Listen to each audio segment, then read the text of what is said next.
Good evening. Welcome to the Raymond Select Board meeting for Tuesday, the 16th of December. This is rescheduled from our original date of the 9th of December, which was last week, but due to inclement weather, we did postpone 1 week. I want to thank folks who changed their schedule and were able to make it here tonight. Can I have a motion to allow any non-residents to speak? Second. All in favor? First order business minutes from our last meeting dated November 18th. Make a motion to approve. Second. Any suggestions, corrections, deletions? I had a couple typos, but I can't find them on my computer. Sorry. They're small, they're minor. I'm looking for it, sorry. Anything else? All those in favor? Unanimous? We have 2 public hearings this evening. I'm going to take them out of order slightly. I'm going to start with item B, open a public hearing for a liquor license renewal for William and Kimberly Hines of Cafe Sebago, 1248 Roosevelt Trail. Chief, I know that you did an inspection, and based on my notes, everything is A-OK for a liquor license renewal from your point of view? Yes. Anybody have any questions? No. I'd like to make a motion to honor the... Not yet. You gotta close public hearing first. Anybody from the public? I don't think I've ever sat up here when there's nobody sitting down. I'd like to close the public hearing for the liquor license renewal for William and Kimberly Hines, doing business as Cafe Sebago. I'd like to make a motion to accept or renew the permit, special amusement permit for William and Kimberly Hines of Wines and Enterprise Incorporated, DBA Cafe Sebago. Second. Do one of you want to say it? Without? Second. Thank you. Just to make it easier. All those in favor? Unanimous? I have a signature sheet here somewhere, Don? There. I got my pen again. Yeah, we decided to take it out of order and put it right there. Well, that's being signed. I'd like to, I'm going to hold off on the public hearing for A La Mexicana restaurant. We do expect somebody to come here in case we have questions, because this is a new permit, so we'll take it out of order. I'll move on to new business. Item A, Maine Department of Transportation Engineering Grant for our sidewalk project. Owens McCullen is here from, That's all right. Sebago Tech. Sebago Technics. Thank you, Owen. And he's going to lead us through this and probably get some help from Danielle. Great. It's all yours. All right. Thank you, Michael. So the project, and I apologize, it looks a little much better on my screen than it does up here, but the project extends from Route 121 New Meadow Road all the way, thank you. There you go. All the way down to Route 302. So this is basically the project area through here. And I just put a couple of photos because, and I'll talk a little more about what's been done today, but one of the considerations we're working with staff on right now is which side of the road to put the sidewalk. There's pluses and minuses of each side of the road depending on the, there's kind of a downhill side towards 302, and on that side that would most likely require more, when you build a sidewalk, you put curb, you slope the sidewalk towards the street line, and then you have kind of a back slope off the back side of the sidewalk. So on the downhill side, it tends to lead a little bit more of a slope on the downhill side.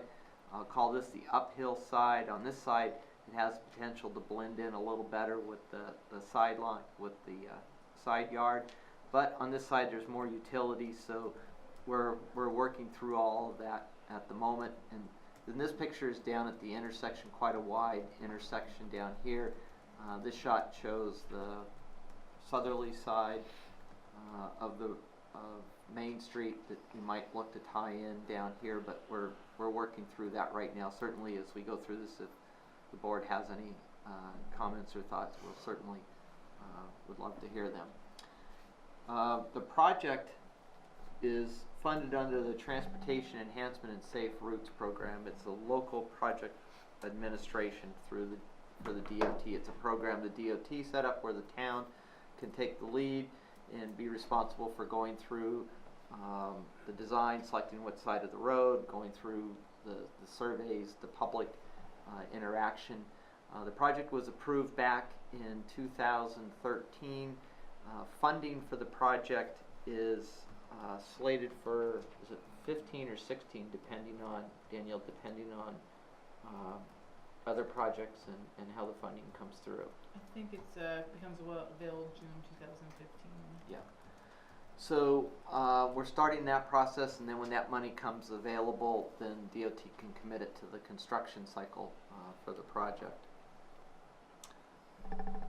The steps, so far we've just now completed the right-of-way survey on the road. The road is a 4-rod road, 66 feet. What's kind of interesting about this section of Main Street is the historic county description of it is very old. It's never really been it has not been surveyed in over 100 years. So when you take the description, the right-of-way description, and you try to fit it to what you physically located on the field, you can't find the reference points that come into play. So what we have to do is we go through and we look at where the road is now, where the physical improvements are, where the apparent extent of the right-of-way is. It is clear that it was intended as a 4-rod road. So with lack, and we've actually been corresponding with Department of Transportation, and since this is a priority 6, they kind of kicked it back to the town and said, you know, you're going to have to make that decision yourself. But what we've done is taken basically the center line of the road through all of our survey work and identified what is the current center line of the road, and created a 66-foot right-of-way down through the center of it. It seems to fit pretty good. There's no other physical monumentation or historic description, so we're kind of stuck with what we have. The only deed we have is written in cursive, probably 200 years old, and I can't read it. My surveyors are pretty good at it, but we went through that process. So that work is pretty much done now. So what we're moving into is the conceptual design and looking at plan impacts and the environmental component of it. Through the LAP project, you know, we don't have any wetlands, which is good. We have to contact Maine Historic Preservation. You look at any historic buildings along the road, you have to look at, they call it plan impacts.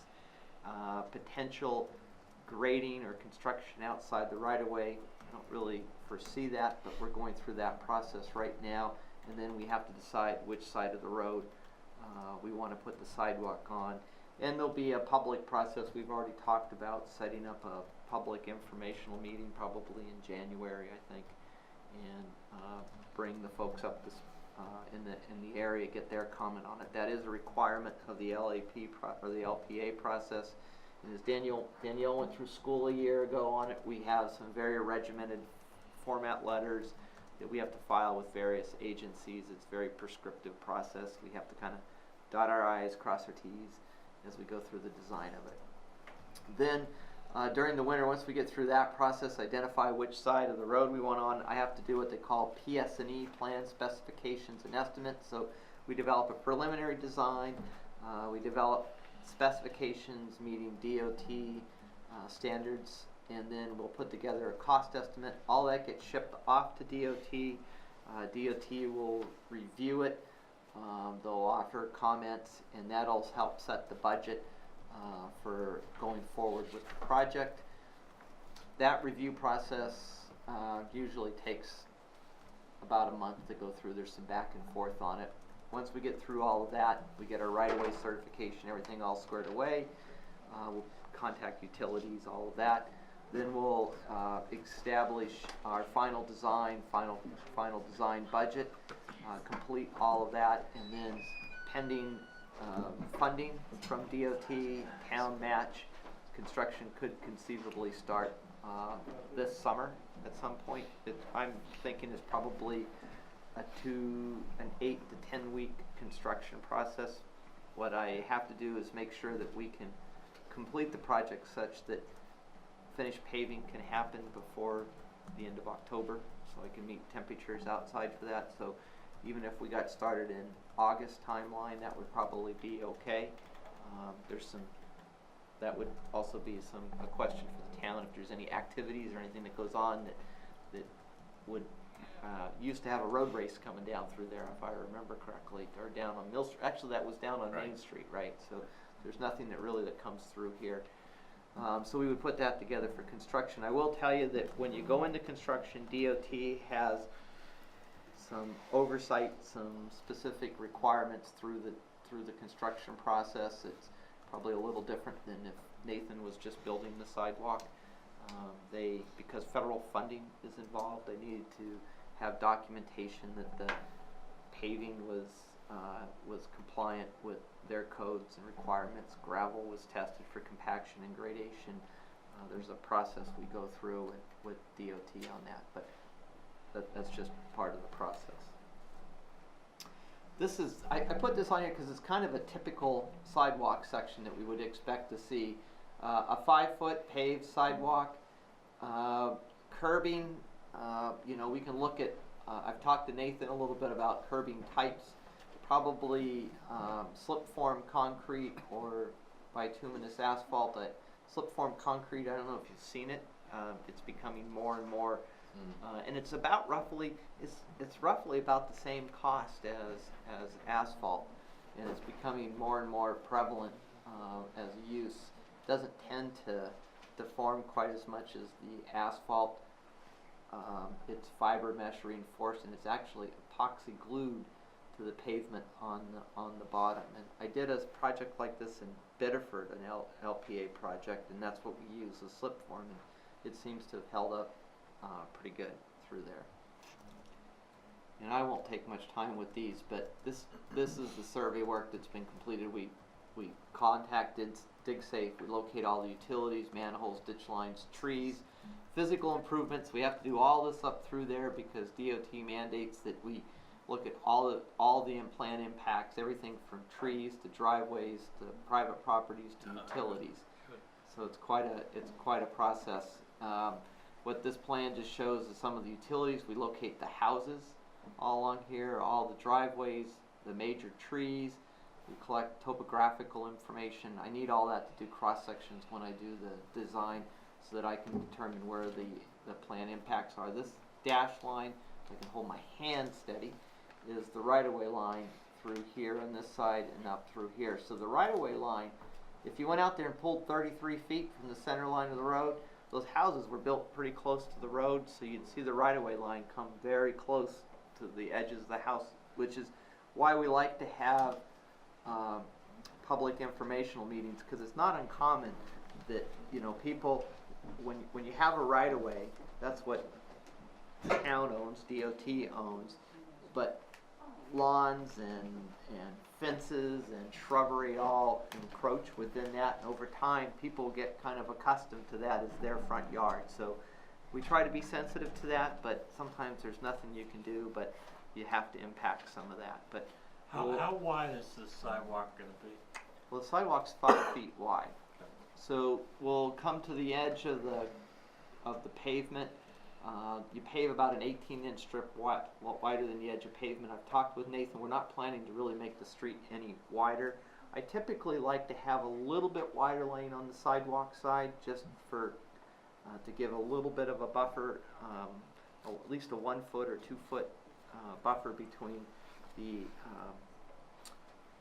shoulder and the edge of the sidewalk. Then it's a vertical curb. They don't want it mountable. It's got to be vertical, so if a car hits it, deflects off of it.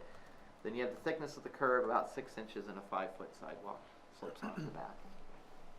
We will have to most likely put in drainage structures, catch basins, and subsurface piping. We're going to try to be as careful as we can, because that all adds to cost. But as soon as I put a curb down the side of the street, I've created a dam.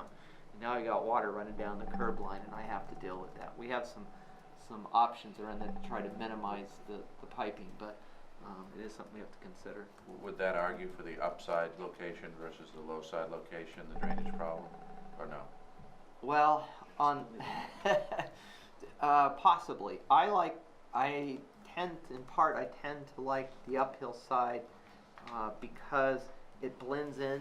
It's less obtrusive visually. The sidewalk tends to blend into the landscape on the uphill side a little bit. You know, so you have the slope coming down, you have the sidewalk, and it blends in. On the downhill side, you have to build the sidewalk up and then slope back into the lawn. So but with, you know, then there's, where do you think the pedestrians are going to walk mostly? Are they going to be on the lower side or the upper side? So we've got to weigh all those options in there. And I think, you know, we'll get some feedback hopefully from the folks that live along that road as far as pedestrian movements, what makes the most sense and where to put the sidewalk. I can design it on either side, but I am conscientious about cost. You know, budgets, we get the budgets very quickly, so we need to be conscious about all of that. That was just a survey at the intersection. That's probably the most challenging of it all, to tie back into that intersection. And that's it. I promised I would be reasonably brief. You mentioned public information meetings. Yes. Can you describe that for me? Because I've heard some comments and questions that I can't answer, of course. Yeah. I couldn't until tonight anyway. So after the holidays, Danielle will get the list. She'll pull together the list of everybody that lives along the road. We'll do some direct notifications to those folks. We'll set up a time in probably mid to later January where we invite them in, we take our plans, we put the plans up so that everybody can view them. And at that point we may have some concepts on whether we want it on whether we put it on the north side or the east side or the west side. And then public can provide comments to us as far as their concerns. For instance, you know, I have a big tree at my lot that I want to save. It's interesting. Sometimes I hear people say, "Are you going to get rid of that tree? Because I want it gone." But you know, we do hear that from time to time. So we get feedback from them. They'll ask questions like what type of concrete sidewalk it is, you know, what type of curbing. You know, I've got a drainage problem here. Are you going to be able to address that when you come through with the sidewalk? So we'll collect all that information early and try to work it into the plans as best we can. The concerns that I've heard, and granted there have only been a few, have been encroachment on private property. Sure. And that's a fair question. We'll have a much better sense of that when we get to the public informational meeting and start. What I'll probably do at that meeting is I'll have a very simple graphic that shows an alignment maybe on both sides. And at that point I can have a general idea of how far we need to encroach on each side. And you know, we'll discuss that with the public and give them a chance. And usually what we'll do is have probably 2 public meetings. I like to have one early so that I don't get too far down the road in design and then have to backtrack. I would much rather get information early, and then most likely we'll have a final public meeting on it. And unless Don has. You know, I just want to say on the upside, of course, this is an opportunity to promote community and connectivity. Absolutely, yeah. And alternate transportation, of course, walking and recreation and health and all that stuff. And every project of this type that I've ever been involved in, the concern that Sam expressed is one of the things that will come out, and it will be you know, certainly an important concern. But I hope that the folks will give, you know, a lot of thought to the idea of those improvements that I just outlined. Plus the most important one, and that is that when you install this kind of infrastructure, on average, it is an improvement to the value of the property that we don't actually assess. And but people, when they sell property changes hands. To have a property that's on a public sidewalk walkway is an improvement that is desirable. And so I think it's a great thing for the community. Congratulate Danielle and Nathan and Owens for the work they did in securing the grant. And I really hope that we'll be able to move forward with it and get this in a location that will work for everybody. I have no idea why it just did that. So, Owens, you mentioned a couple times budget. We got about here. Is it possible? Well, my experience on these projects have been that they tend to run at or a little over the budget. And it all depends on what we have to do for drainage improvements along the road. So I'll know much more, I'll have a better idea of it once we have a preliminary design done. We do a pretty detailed cost estimate based on unit costs, amount of gravel, amount of paving, curbing, all of that, excavation, how much storm drainage we have to put in. Sometimes we try to do inlet basins and then outlet them into ditches or try to minimize the drainage. I just don't know until we start that process. Because ultimately, it will depend upon the bids received. The construction It does, environment yeah. has a huge influencing factor, and so it will depend upon timing and time of year and contractors' availability and interest, So we'll do a to some degree. Right. When we do an estimate, then we look back on it, and then if we're at or close to budget, maybe, or over budget, we look at ways we might be able to pare back and still achieve the same thing. Curbing's a big cost. In this case, going with slip form concrete, that's a pretty economical way, as opposed to, I have one community that wanted to do all granite, and granite is just terribly expensive. I mean, it looks great, it lasts forever, but it's at $30-some a foot as opposed to $9 or $10 a foot. I've got 2,300 feet of sidewalk to build, so it can add up pretty quick. So we have to look carefully at it. The good thing about this though is that we had our grant match approved at town meeting last year, so we don't have to at least worry about that portion. So if we go over and have to go back and ask for a little bit more, it'll be minimal you know what I mean? It won't be additive to the grant match because that's already been budgeted, so. We'll, once we get the estimate together, we'll be able to give you a better handle on that. Once again, I would tell you there was controversy around the original installation of the 302 sidewalks. We don't get any complaints about them now. Okay. People appreciate them, they like them, they're part of what makes Raymond Raymond now. Any further questions? Thank you. Thank you. Thank you. Well, I'm gonna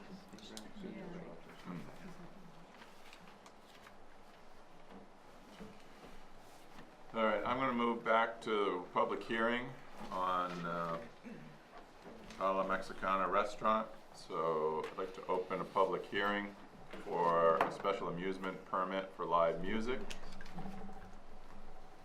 Is there somebody here from the restaurant who'd like to Oh, yeah. speak up?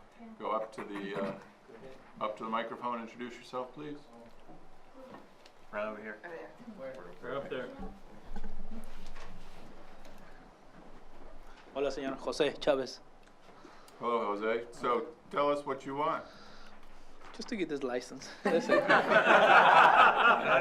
Pretty simple, pretty straightforward. No, I just want to try to get it. It's not like it, they already passed. I want to be like mariachi every other week. See, I can't sometimes. It's too expensive to get it, this mariachi. But in the holidays, like a Halloween, New Year, sometimes just put it, because all my customers sometimes ask me for DJ or karaoke. But on my side, I don't really want it because sometimes they make problems. I don't want any problems. But I want to just try to see if they come more business. I'll keep it going, but it's not just mariachi, that's it. Gives you an option. Don? Indoor music, not amplified, No, they're like acoustic music. just the music inside, yeah. I mean, they go around the tables. Right, the reason I ask is because in the past we've had amplified music that has been an issue, and that's particularly if it bleeds outdoors, and Oh, no. so no, we're not talking about anything like that. All indoor, Yes. not amplified. Other questions? No. Staff, have any questions? I know we approved the liquor license a couple months ago, everything's good. Seeing no other questions, I'll close the public hearing. Is there a motion? I'd like to make a motion to put music in. They've been great down there. They really have great margaritas. I gotta say that, and the food. But it's great that you guys have established how long you guys have been there. So I make a motion to allow them to have the music. Second, yeah. Further questions, comments? All those in favor? Opposed? Congratulations. Gracias. Thank you. Have fun. Thank you. Yeah, you don't have to sit there, you can leave if you want. See you soon. Thank you. Thank you. Have fun.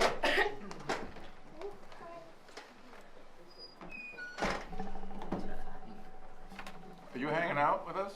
Well, I have her IRT presentation, so when she gets down to the IRT update, so she's making me. So we should move that forward. Would you like that? Danielle, why don't we move to the IRT discussion? And then you can throw me out. Well, I know you like to hang out with us, but Lights, right? All right, so as now you know, last year we submitted an application to work with the IRT, which is through the National Guard. It's the Innovation Readiness Training Program that kind of takes a bunch of the different service members, brings them together to work on projects that benefit the community and other nonprofit organizations. We have this upcoming year 3 of them. The first is the Public Safety Communications Tower. This is actually just passed through the planning board process, so has all of its approvals and is ready for work to begin. We had at last year budget time we had $118,000 allocated for this project, and we're able to make it this far without touching any of that because we were able to use the contingency funds that the board granted us last year. Basically, next May, when the IRT touches ground, they're going to, this is the priority project, so we can try to get this done all in 1 year. We're going to work with Public Works to get the access road put in, and then they're going to come in and lay the foundation and let's see, I don't have the pointer anymore. All right, I so come prepared for you. excellent. So the access road is right here. So Public Works is going to help us to lay in that, and then right here is where the tower and the communications facilities is going to go.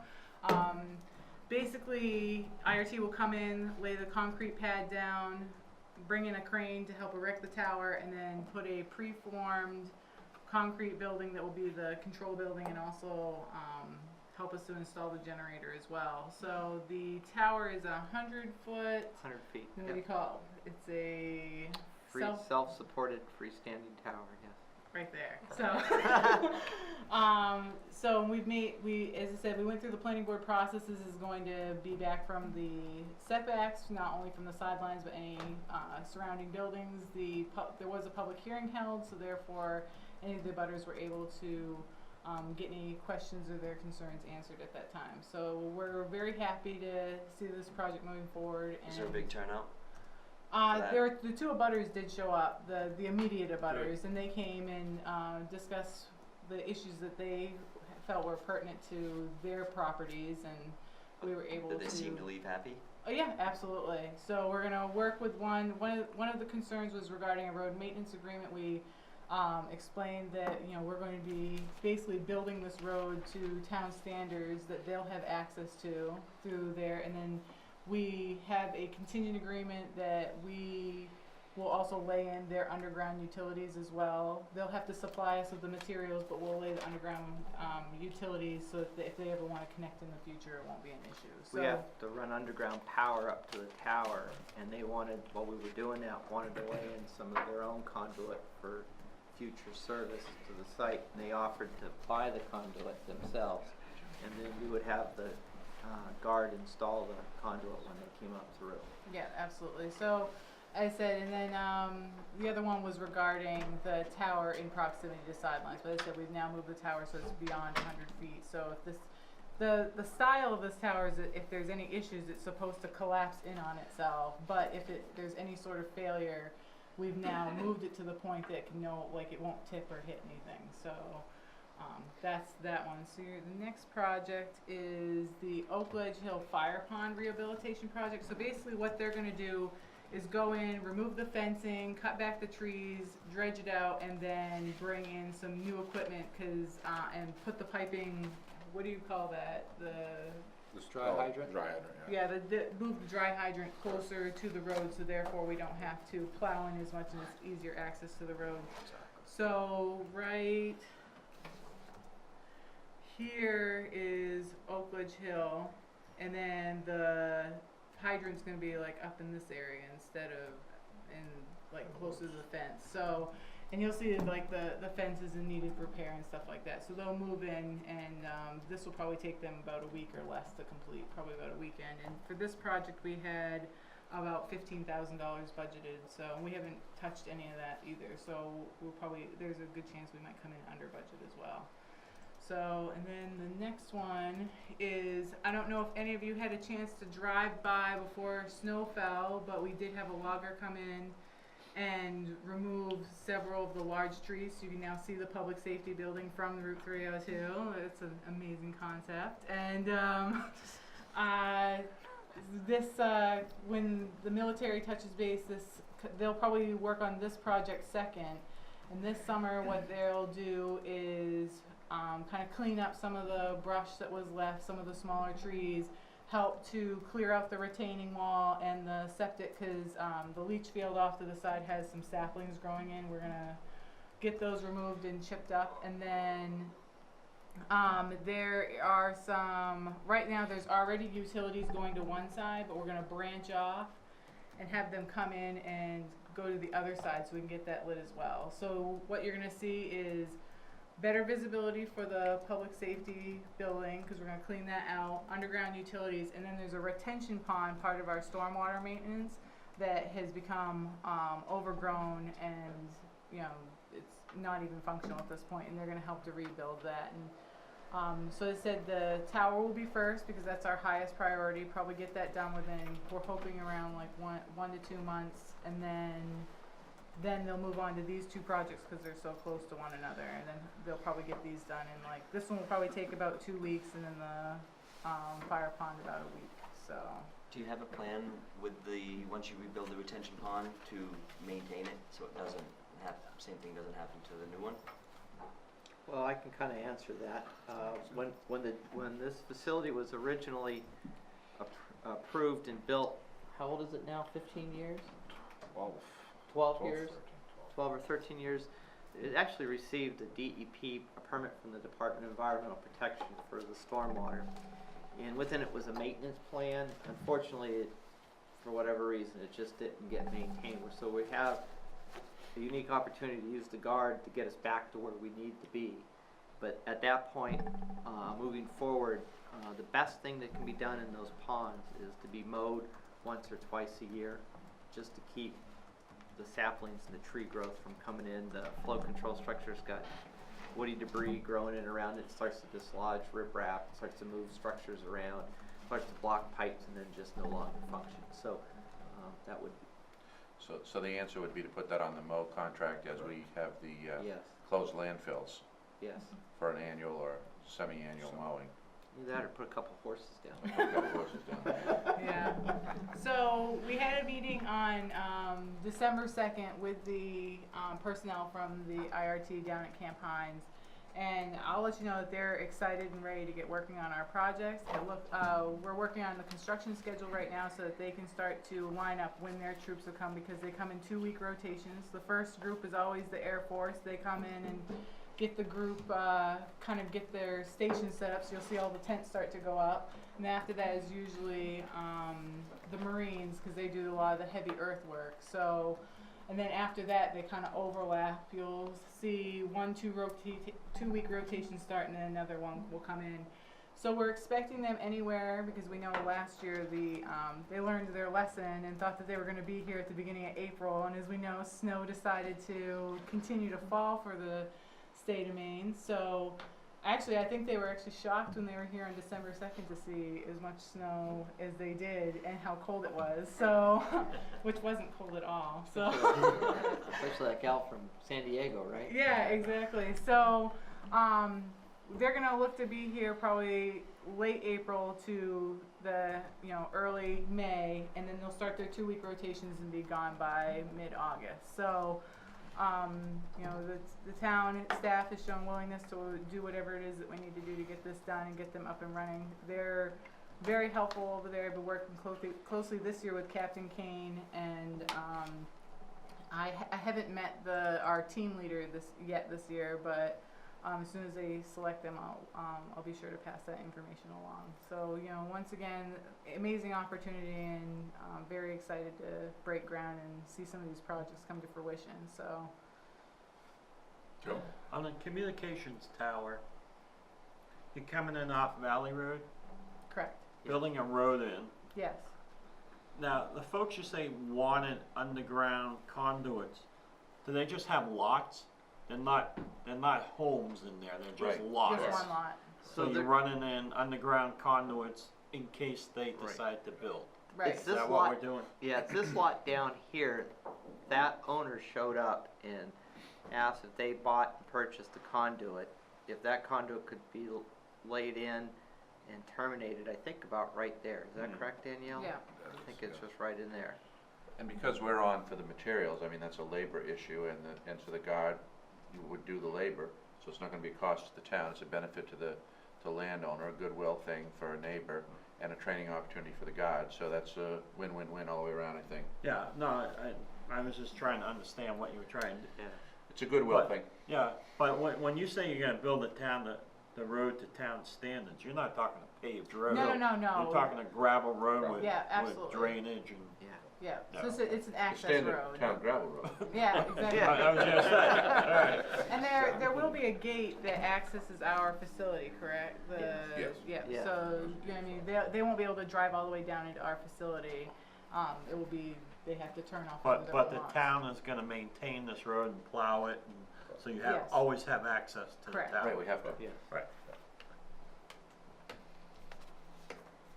Further questions on any of the project? Looks like some great work for next summer. Yes, it does. It really does, Fantastic. yeah. Great job. Yeah, I'm hoping to start a blog, so I'll take pictures and stuff like that. Hey, So as the good. progress Great, starts, 'cause great. once this starts, I think we have a weekly, kind of construction meeting, and then before they kick off every week. So I'll get to firsthand see all the work as it progresses. So They're not gonna try to enlist you, are they? I'm not. They don't want me. I'm a wuss. Are y'all done with the projector and the light? No, for the lights, yes. She's next and I'm out of here. Yes. You don't wanna hang out now? I'd love to hang out, but Then do so. all right, then I will. You don't need my fancy gizmo. No, I don't. Actually, Are we paying you by the hour or the meeting? Yeah. I'll tell you what, I may hang out for this next one, and there's no charge for that. Just kidding. What's next? Under new business, move on to item B, consideration of appointment of Sue Look as Registrar of Voters. That's the Board of Selectmen to do that. Do I have a motion? Motion to approve. Second? Any questions, concerns? All those in favor? Opposed? It's unanimous. Congratulations, Sue. Thank you. Slam dunk. Next item is the appointment of the RSU 14 Withdrawal Committee. Next step in our 22-step process is to appoint 4 members to the Withdrawal Committee. 1 member needs to come from this board, 1 member from the general public, 1 member from the group that filed the petition, and 1 member from the RSU board from Raymond. The RSU board has sent us along their person. Do we have that? I know it's not in our, Yeah, Jennifer Moore. Jennifer Moore. Yep. So we have 1 person of the 4, Jennifer Moore. I'm on it for the petitioning. And Teresa is representing the petitioning group.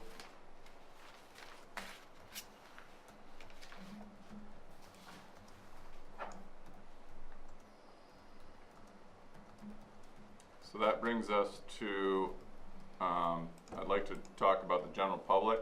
We received applications. For those of you who are watching this or aren't familiar with the process, we did put out an advertisement to the general public the same way that we would notice a public hearing. It was in the newspapers, on our website, sent out to mass media, looking for folks who were interested to participate in two different committees. One, which is the group we're talking about here, which is the withdrawal committee of 4 members, and the other was a subcommittee of volunteers that I assume will do a lot of the background work and the hard work and putting information together for everyone. The select board is only charged with filling the 4-member group. The withdrawal committee, after we've finished our work, will appoint the subcommittee members. So in our packet, we have a bunch of folks. Give me a second while I get there.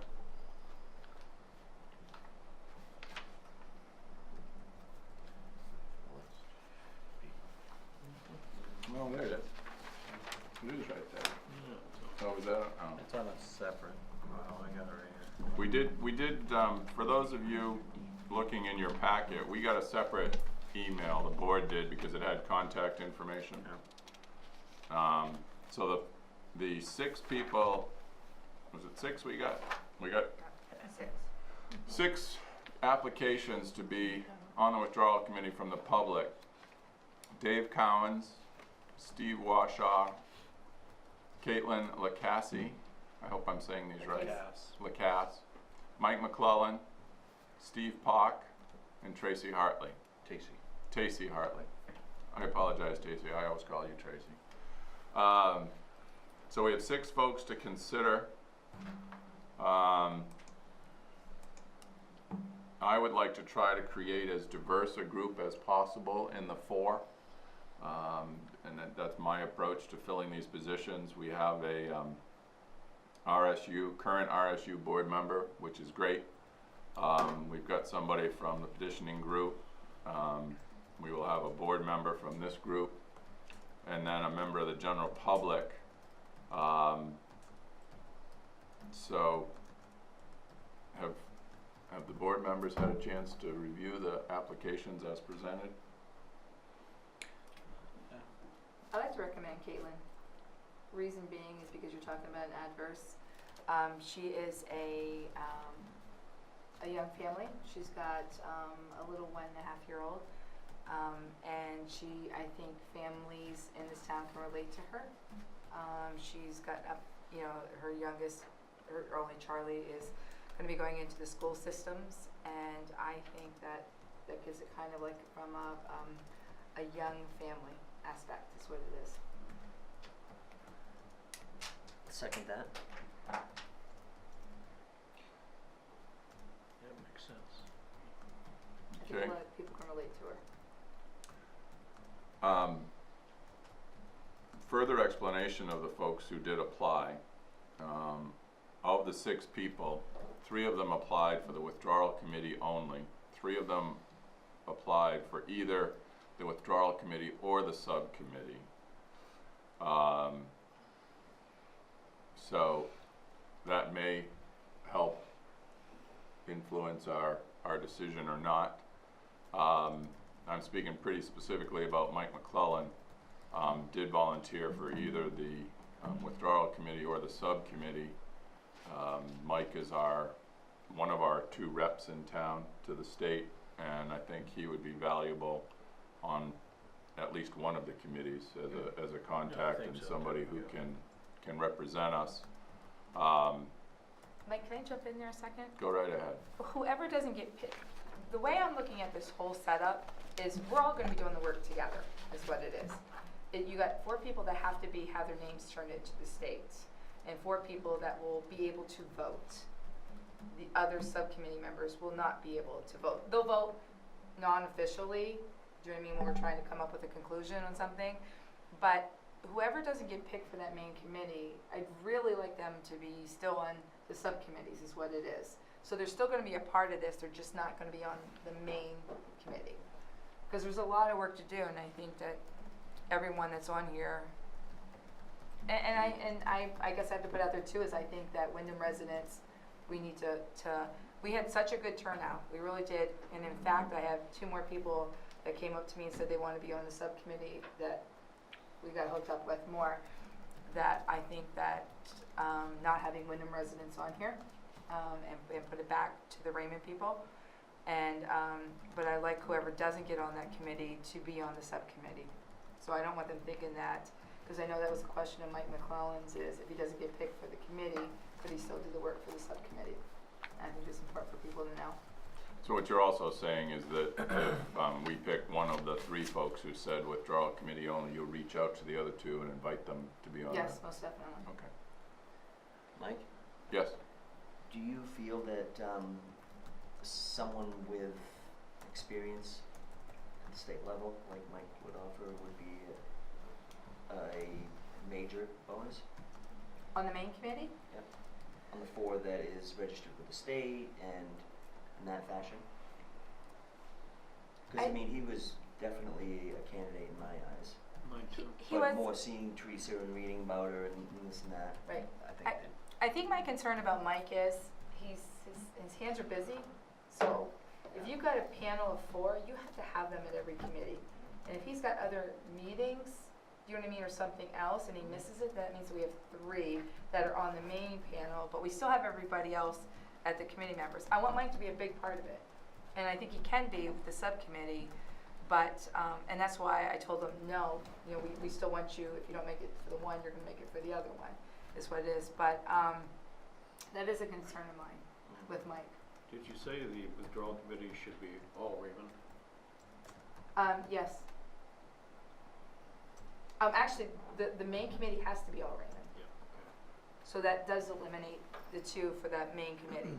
For what reason, if I can continue, Mike? Go For right what ahead. reason would we want a Wyndham resident on there? I I, just suggest one. no, And that's cool. What's your point? What is, how would that benefit Raymond people No. having a Wyndham person? That's on the- board? I don't think it would. No. Okay. no, and that's what I'm saying. I think the people who need to be on the committee, you have to be open. And you have to be, a lot of the people that applied are still on the fence about either way. A lot of the people that are willing to step up and do it, are taxpayers. And Wyndham, you're not really a taxpayer, as far as with Raymond goes. Not really, you're not at all. No, there is one on here that has property. Tacy has property in Raymond, but she lives in Wyndham, so that's kind of she's not a voter in Raymond, so that one's kind of, I don't know how to handle that one. But I think whoever's on this committee has to be open. They have to be open to bounce different ideas. Like, for example, do we need a full-time superintendent? Do we need a part-time superintendent? And you can't be shoving your ideas down somebody else's throat. You got to be open to look and investigate all different avenues.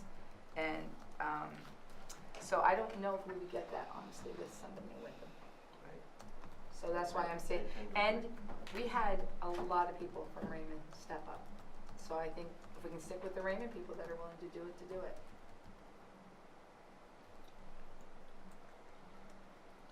Steve Warshaw. Does anybody know how to say Steve's name? Warshaw. Has quite a educational background. Yes, he does.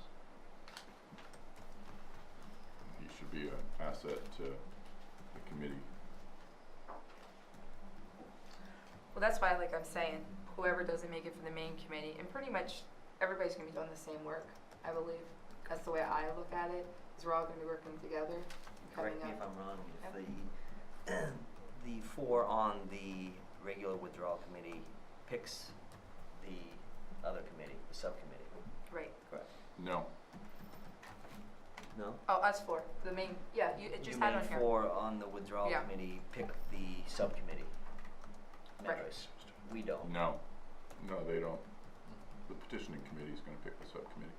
No, you just, no.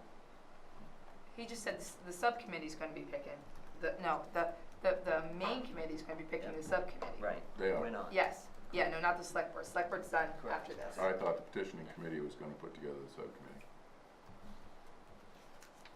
No, it would be the main committee that's doing it, yeah. Okay. We Alright, have so- one person on Sounds the wrong, petition yeah. committee out of the 4, but. Right. But I think no matter who you get on this group, you're gonna have working good together. But I think I'm just trying to look out to see what's out there as far as trying to keep, I want everything televised. I want people to be able to be as transparent as possible, because that was one of my big issues before. But I guess I'm pulling for the families, young families, and somebody that the families can relate to. And we're all new to this. We're all new. I think Mike is the only one because of his position as far as withdrawal experience. There was one that checked and said they had some experience. Don't know about that.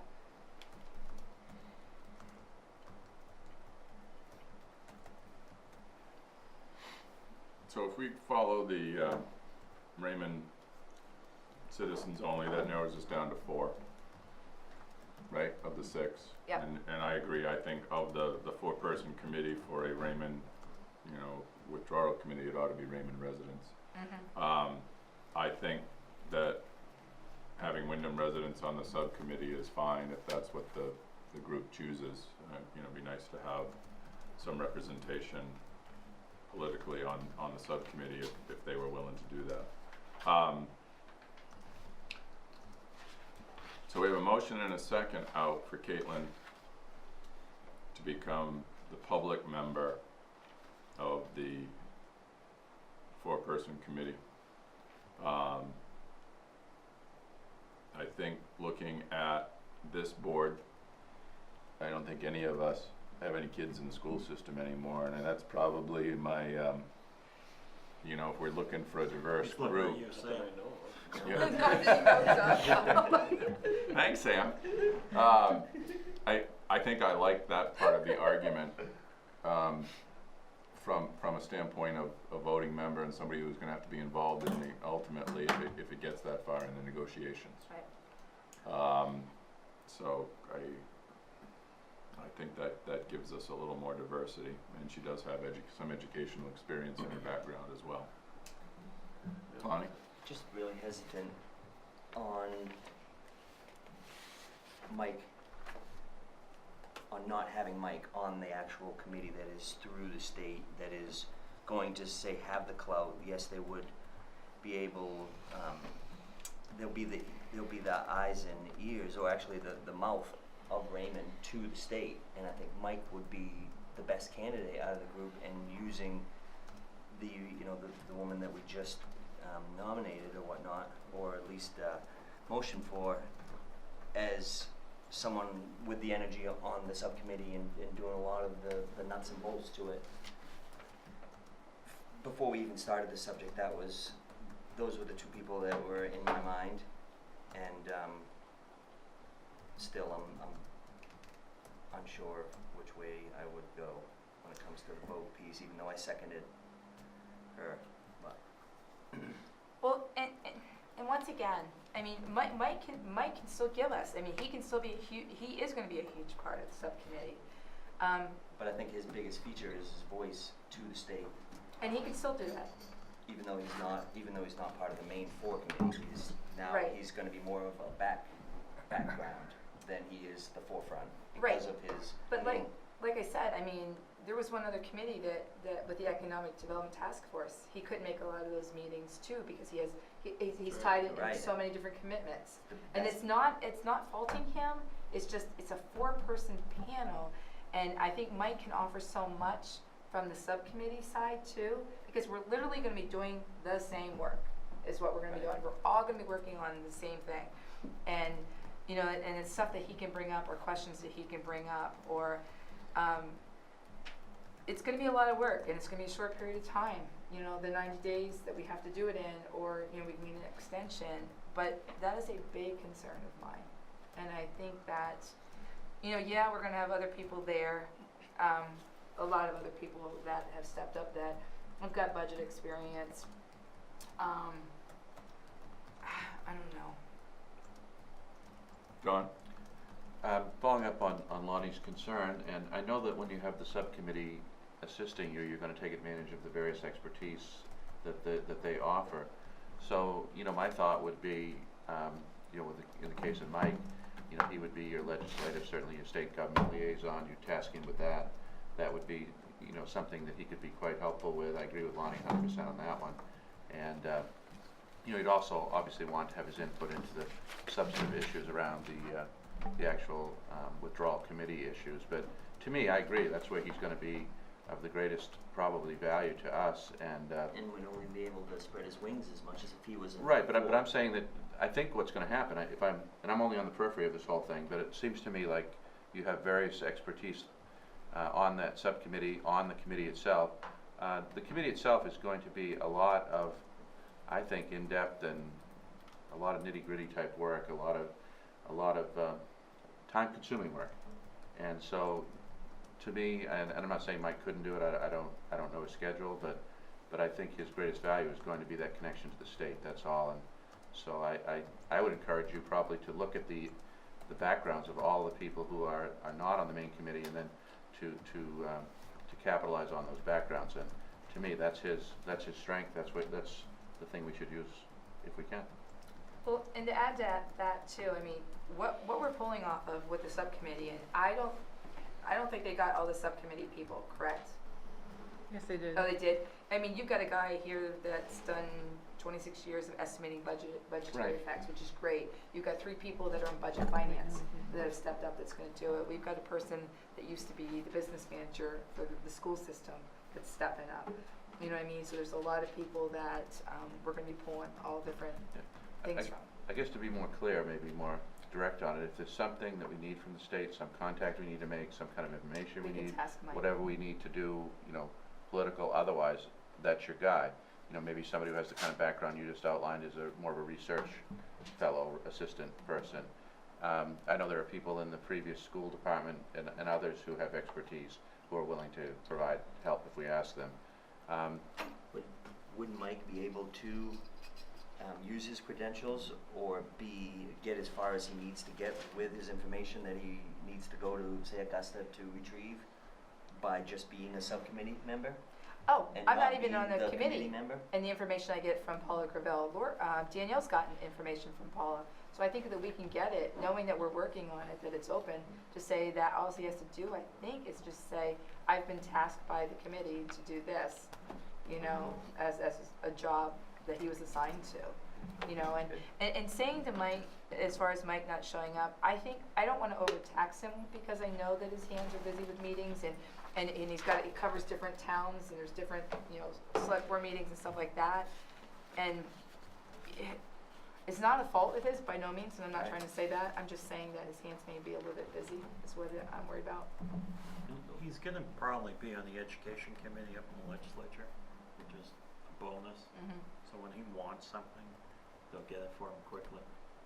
So, And I think any member of the subcommittee is gonna be able to get information. I mean, any Yeah. member of the public could, but if you say you're on the committee Yeah. investigating for this RSU information, I think you're gonna get response. I don't know that we're gonna have trouble. We're not reinventing the wheel. There's a lot of models out there, so. So there's a motion and a second on the floor. Is there any further discussion? All those in favor? Opposed? Okay, so our public spot on the 4-person committee is Caitlin Lacasse from Raymond. She brings, I think, a perspective we don't have as one of the 4, and I also don't see it very much on the subcommittee when I look down the names in the subcommittee based on what I know as well. I'm hoping there will be other parents that are willing to step up and be part of this.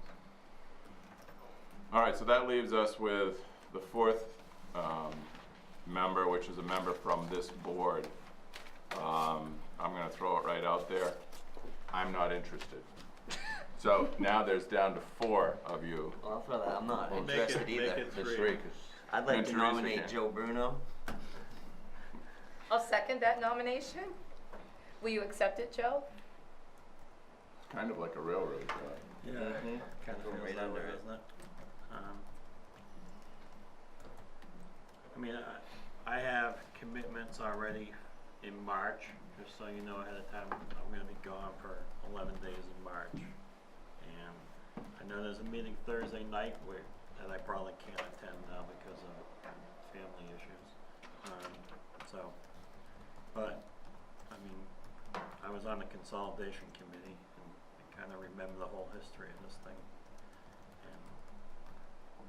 And as long as you're willing to work around my schedule, I'll do it. It looks, Been it moved sounds and like we're seconded. All twisting those in your arm favor? really bad, Joe. I kinda feel bad right now. Raise your hand quick, raise your hand. Opposed? It's 4 to 0 with an abstention. Thank you, Joe. And I Thank do you, think Joe. that having Joe's experience as a member of the consolidation committee is again part of the diversification that this committee needs. Did you want my banana bread? No. Good, 'cause I wanted it. Well, the other thing too is Marge Gavani, who's the board chair, brought up a really good point. There's not a whole lot of people around from the consolidation committee, and that's what I think we're going to need. You know, is there's some people on the budget finance that are willing to step up here that have some experience from going through it.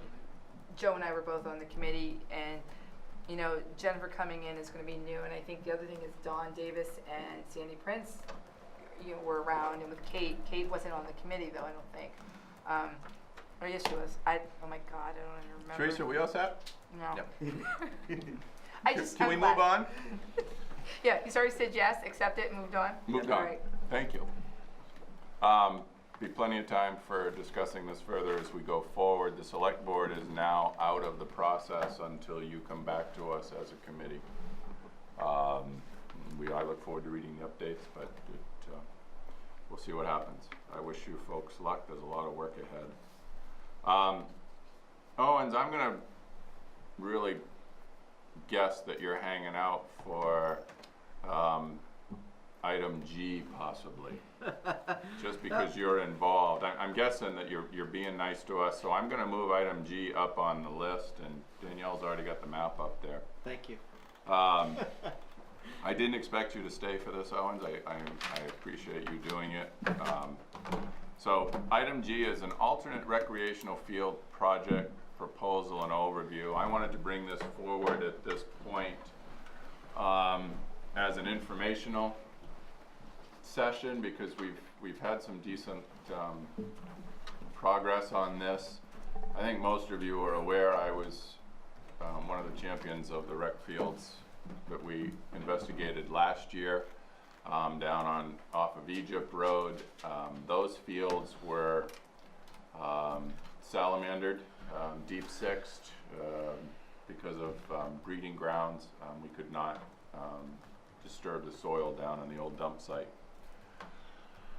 Very shortly after we found out about that, I talked to Don and staff and other folks and said, is there any other place we might be able to consider a rec field complex to send to the voters and take advantage of the IRT folks while they're going to be here for 3 or 4 years. I think this project is only possible in the Raymond Way if we have IRT help.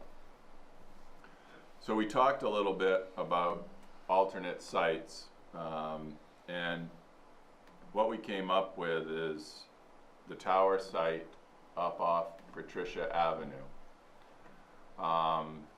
There's plenty of land there. We have, correct me Danielle, 19 acre, no, the project's 19 acres. We own I think there's 78. 78 acres up there. The first thing that concerned me about considering this site is the access point, which is Patricia Avenue, which means that you're on busy Saturday mornings, you're asking folks to go out to Route 302 and come across Route 302 traffic, go up through a neighborhood, up a hill. Can we see it on that one? Can we see the Patricia Ave. Patricia Avenue's here.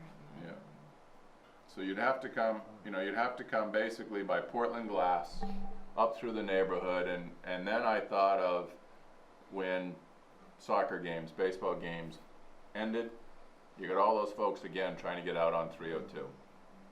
I didn't like that idea. I thought that was a non-starter when we thought about this site 2 years ago, which is why we went with the Egypt Road site, because we thought we had better sight lines and better access. So then that led us to the, how else could we get there? I was on a committee back when Peter Buskey owned the property. Danielle, can you kind of swirl your thing around the Buskey property there? Right there, you're in it, yep. So that's Peter Buskey's property.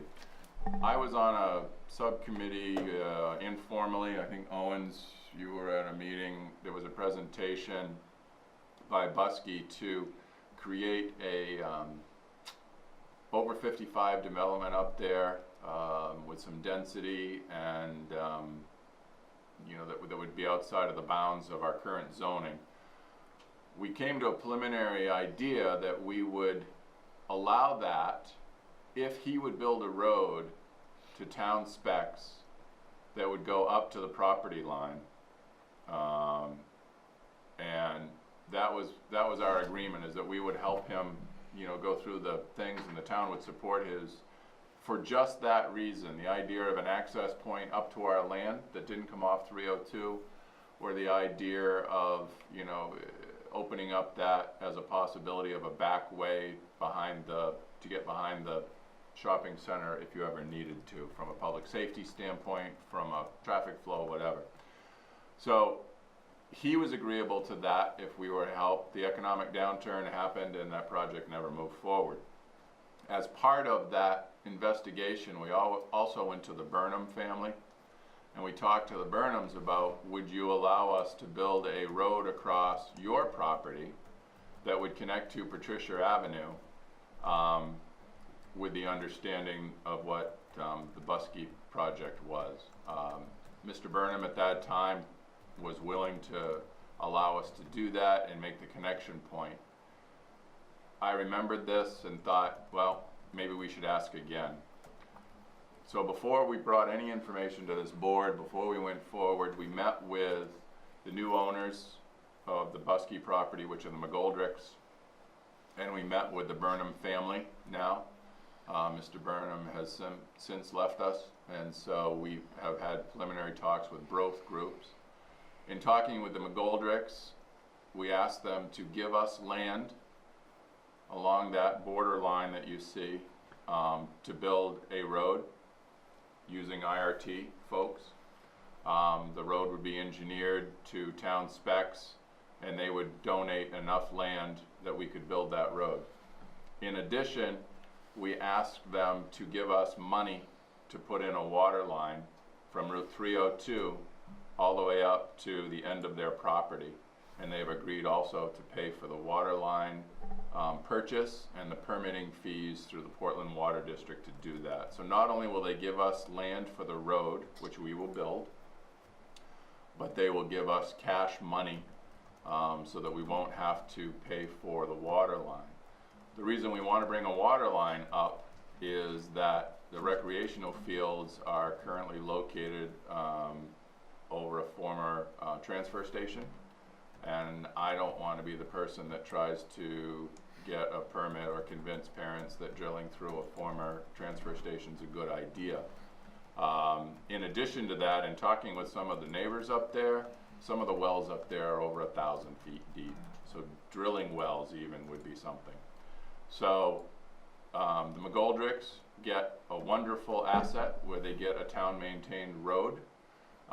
They get a water line that they would pay for and be able to hook onto if they ever do develop that.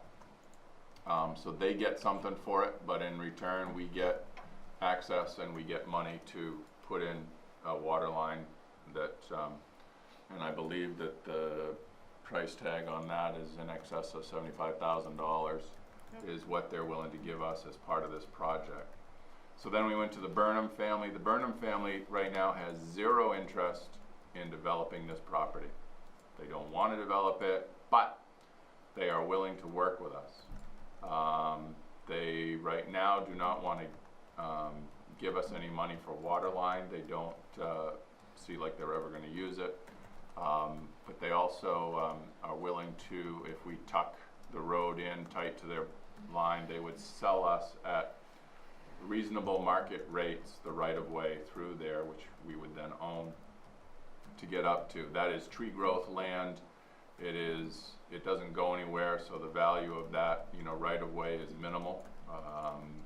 We don't have a number on that as of yet, but that's what we would do with them. As part of the deed, we would make that access restrictive. They would not be able to hook into the water line unless they paid the full fees of what we're asking for now, plus what would be an escalator based on time.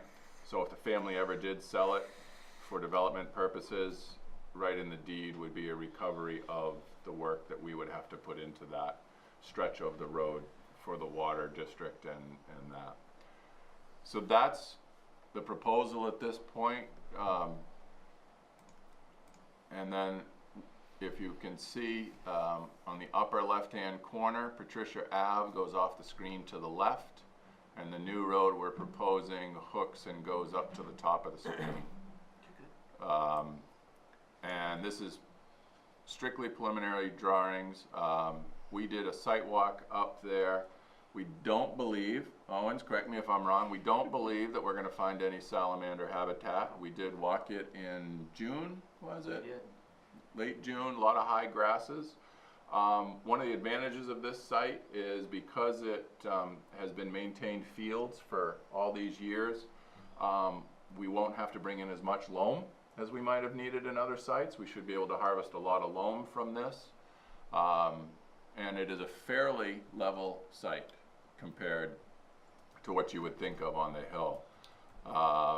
So that's my basic presentation. I wanted to let this board know because I do want to bring this forward during budget deliberations, and if feasible, we would send it to the public again to see if they would be willing to support a bond issue to pay for rec fields like we would have sent last year's, and only if we can partner with the IRT. So Danielle, Owens, stuff you want to add?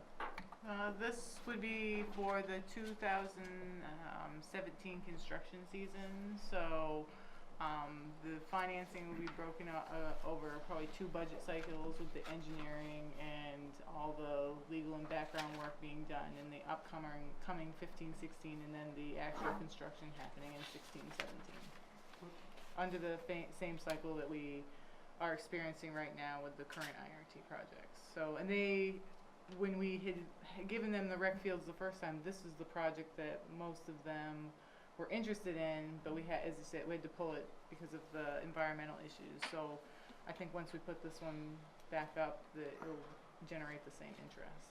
When we walked this site, it was unique in that I don't believe we found any wetlands. My soil scientist came along with us, or any signs of, we were right just at the end of vernal pool season, and we didn't find anything that would lead us to believe that there were vernal pools or wetlands, which is pretty unique to walk a piece of land. And I think it's mostly because it's the height of land. It's very sandy, gravelly kind of material up there, pretty well drained. And then when we laid the site out, the landfill, you can kind of see down, it's almost like a drainage run. Thank you, Danielle, where your cursor is. The old closed landfill's over on the other side of it, so we purposely stayed away from the landfill. Remember the old, can you see the house, point to the house down there, or the old septic storage building? Is that over? Right in here, I believe it is. And then there was, years ago, the town did land spraying. They would store septage in this building, and then they would do land spraying over those fields.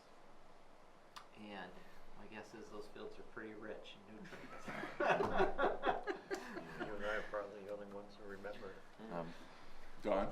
We had a a citizen advisory committee that assisted us with Egypt Road, and a number of the people on that committee are affiliated with organized recreation in Raymond, and/or were people who are outdoor people in Raymond and were familiar with both sites. And so there's a question from some folks on the committee, why weren't we looking at this site first? And I think the reason was what Mike outlined, and that was the idea of the difficulty of the Patricia Avenue access.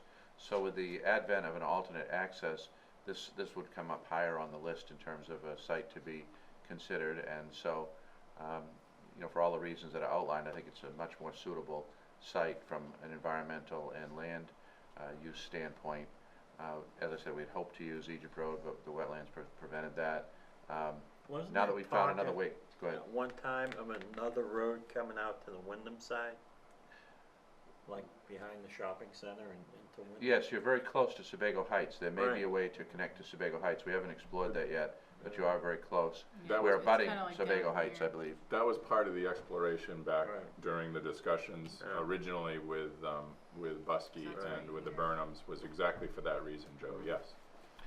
The other thing that I think makes this very palatable and a good thing to bring forward to the citizens of Raymond to see if they're interested is the public partnership here with landowners willing to give us land, give us money in some cases. Now obviously it's an advantage to that landowner, but they already have the right of way. The water is at that entrance. Buskey brought the water in during the 302 improvements. There's a hydrant right there, which saves us a lot of money as an access point. So the McGoldricks will develop this land with or without us at some point. But the fact that they were willing to listen to us, and basically they gave us what we asked for. And it was nice to see the willingness of them to see this as a win-win for both parties. So, And John? I think with the installation of the water line, it will definitely facilitate the development of the property by the McGoldricks. I think it would make that happen more quickly perhaps, and it may open up some opportunities that wouldn't be possible or what would be much more difficult to do on a well system. And so the bottom line with what the McGoldricks plan is enhanced tax base. Mhm. And so that's a positive for the town as well. Lonnie? Where is the pole line on this map? It comes, can you hand do it? Can you hand do it? You can sort of see it there. No, go back up. Where is it? You got the point, you got a pointer? Owens, you wanna do it? It's gotta be just Well, to the right I'm of trying to where get that my road bearings goes. Yeah, I know. It Is come- it just to the right of where that road Is is? it to the left of the road?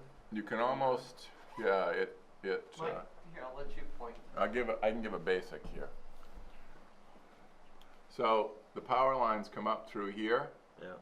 and they basically go on this ridge like Right. that, right Yeah, like there you this. go, yeah. And I don't know if they go above or below this lot, but they cross right in here. They go below the lot and across, Yep, so they're up in here. So right they're- through there. Yep, it's right through Yeah. here, and then it goes down over this Yeah. way. So where the entrance or the exit, however you wanna label it, is by like the Smalls house, that small house, Yeah, right before it. before. Next to the fire hydrant. Yeah, you'll see where the fire hydrant is, it's right there. Yeah, there's a road right here, yeah, the fire hydrant's there, so that was brought up when they put the water line in originally and paid for by Mr. Buskey. It's kind of like a little driveway. All right. I mean, I would still have some safety concerns if you develop right along that road. You're still gonna have that same traffic issue if you develop in there, so. What's the sight distance like there? The sight lines were better in 302. Yeah, not much though, cause you still got a curve right there. You know, if I'm gonna put an access road, I try to pick, if I can't have a straightaway, I wanna pick kind of the apex of the road so that I have a chance to see as far as I can in each direction. I haven't measured that yet, but it seemed reasonable, but before we would go too Yeah. far with an access, we would check it closely because athletic fields We have to look closely at trip generation, cause in the Yeah. peak hour, we could end up with a traffic movement permit. So I mean, I have to, we're not there yet. Yeah, right. But there are things that we have to look at. This, Go ahead, Doug. this presentation is meant to be, you know, concept, Preliminary, yeah. you know, only an introduction. There's a lot more work to be done, but, you know, Mike thought, and I think this is a great thought, to get it out there and just so people would know it's been something that we've been working on. And we did just finalize the agreements as of in November with the landowners. I mean, I you know, if I, the landowner, had said no, we are done, right? The water issue and the access, the one-way access through Patricia, I thought would have been really difficult politically to sell. Where this has, you know, private-public participation, as I said, and you know, a different access point and water, I hope it's worth investigating. So we would take it to the next step, work out a budget, and make it part of our budget talks, and see where it goes.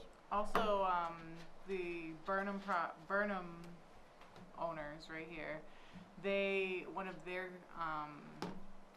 conditions was that we had to contact the people like on Eagles View Drive that were parallel to this to discuss the project with them, and we have, and even they're in agreement that this project is positive for the town. So, you know, these are people who will be at, like, Eagles View Drive is right here.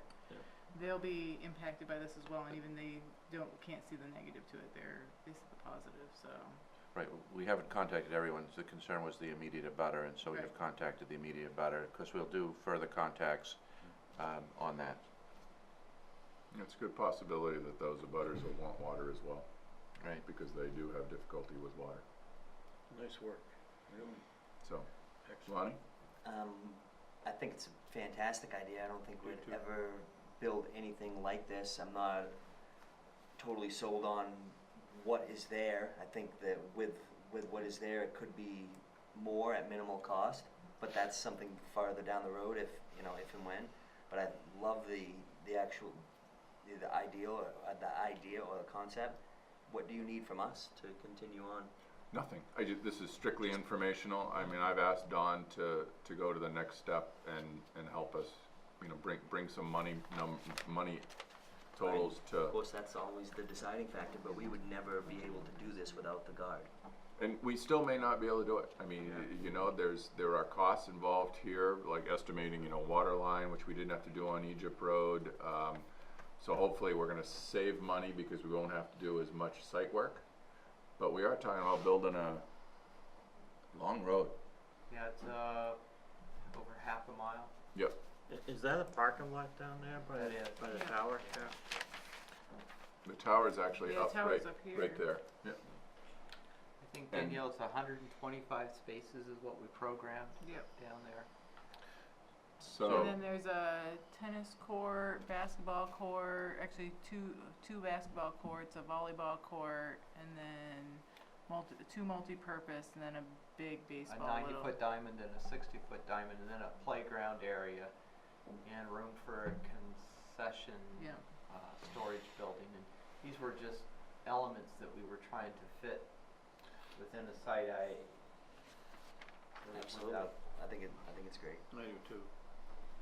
It's a great concept, whether you can pull it off or not. Well, that remains to be seen, so we'll That's the key answer. we'll, question. Absolutely. do Appreciate further all the- development and be back in touch. Appreciate all the information Great. you've done, research you've done on that. Terrific. Owen, thank you for staying. Oh, Yes, thank you you. for having me. Owen's, it's, Have a yeah. good evening, and if I don't see everybody, have a great Christmas. You Thank too. you, Owen. You as well.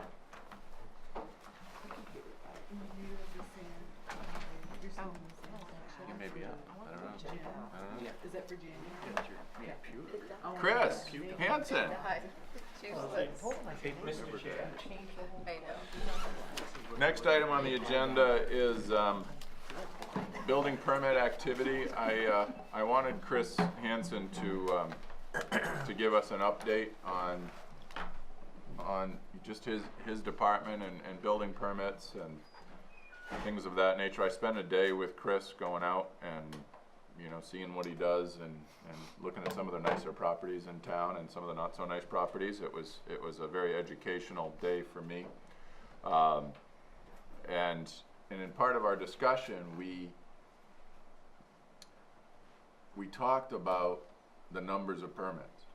And I found it very encouraging because as we're about to enter budget season, you know, one of the few things we have going forward as far as increases are, you know, additional properties coming online, which gives us a few more tax dollars, you know. So if we want to see a, you know, zero tax budget, then, you know, finding out about a lot of new building and monetarily I thought would be a good opportunity and just a chance for Chris to sit in front of us and have some Q&A as well. So Chris, take it away. Well, first of all, I gotta say that it was a pleasure having you ride around with me for the day. It was enjoyable to show you what's going on in Raymond.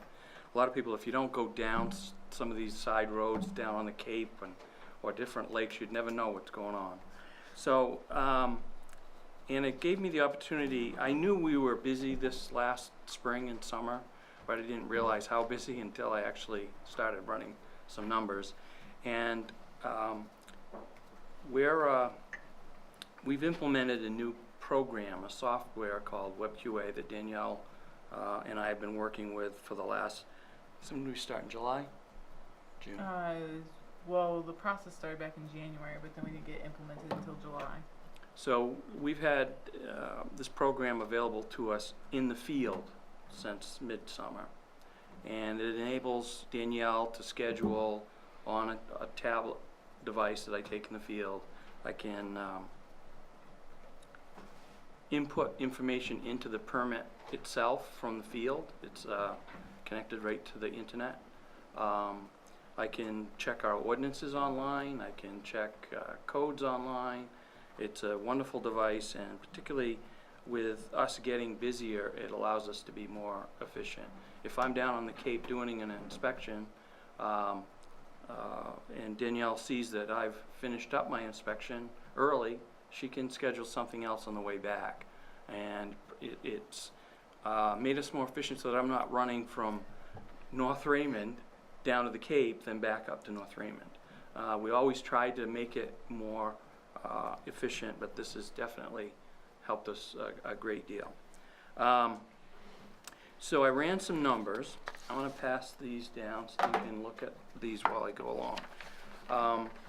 And the time period I picked was the assessing. Our permits, we keep track of permits from April 1st through the end of the next year. So what I did is I did April 1st of last year to December 5th, and then this year, April 1st to December 5th.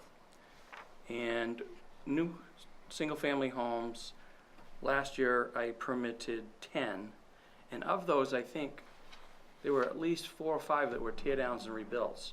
So it wasn't new single families.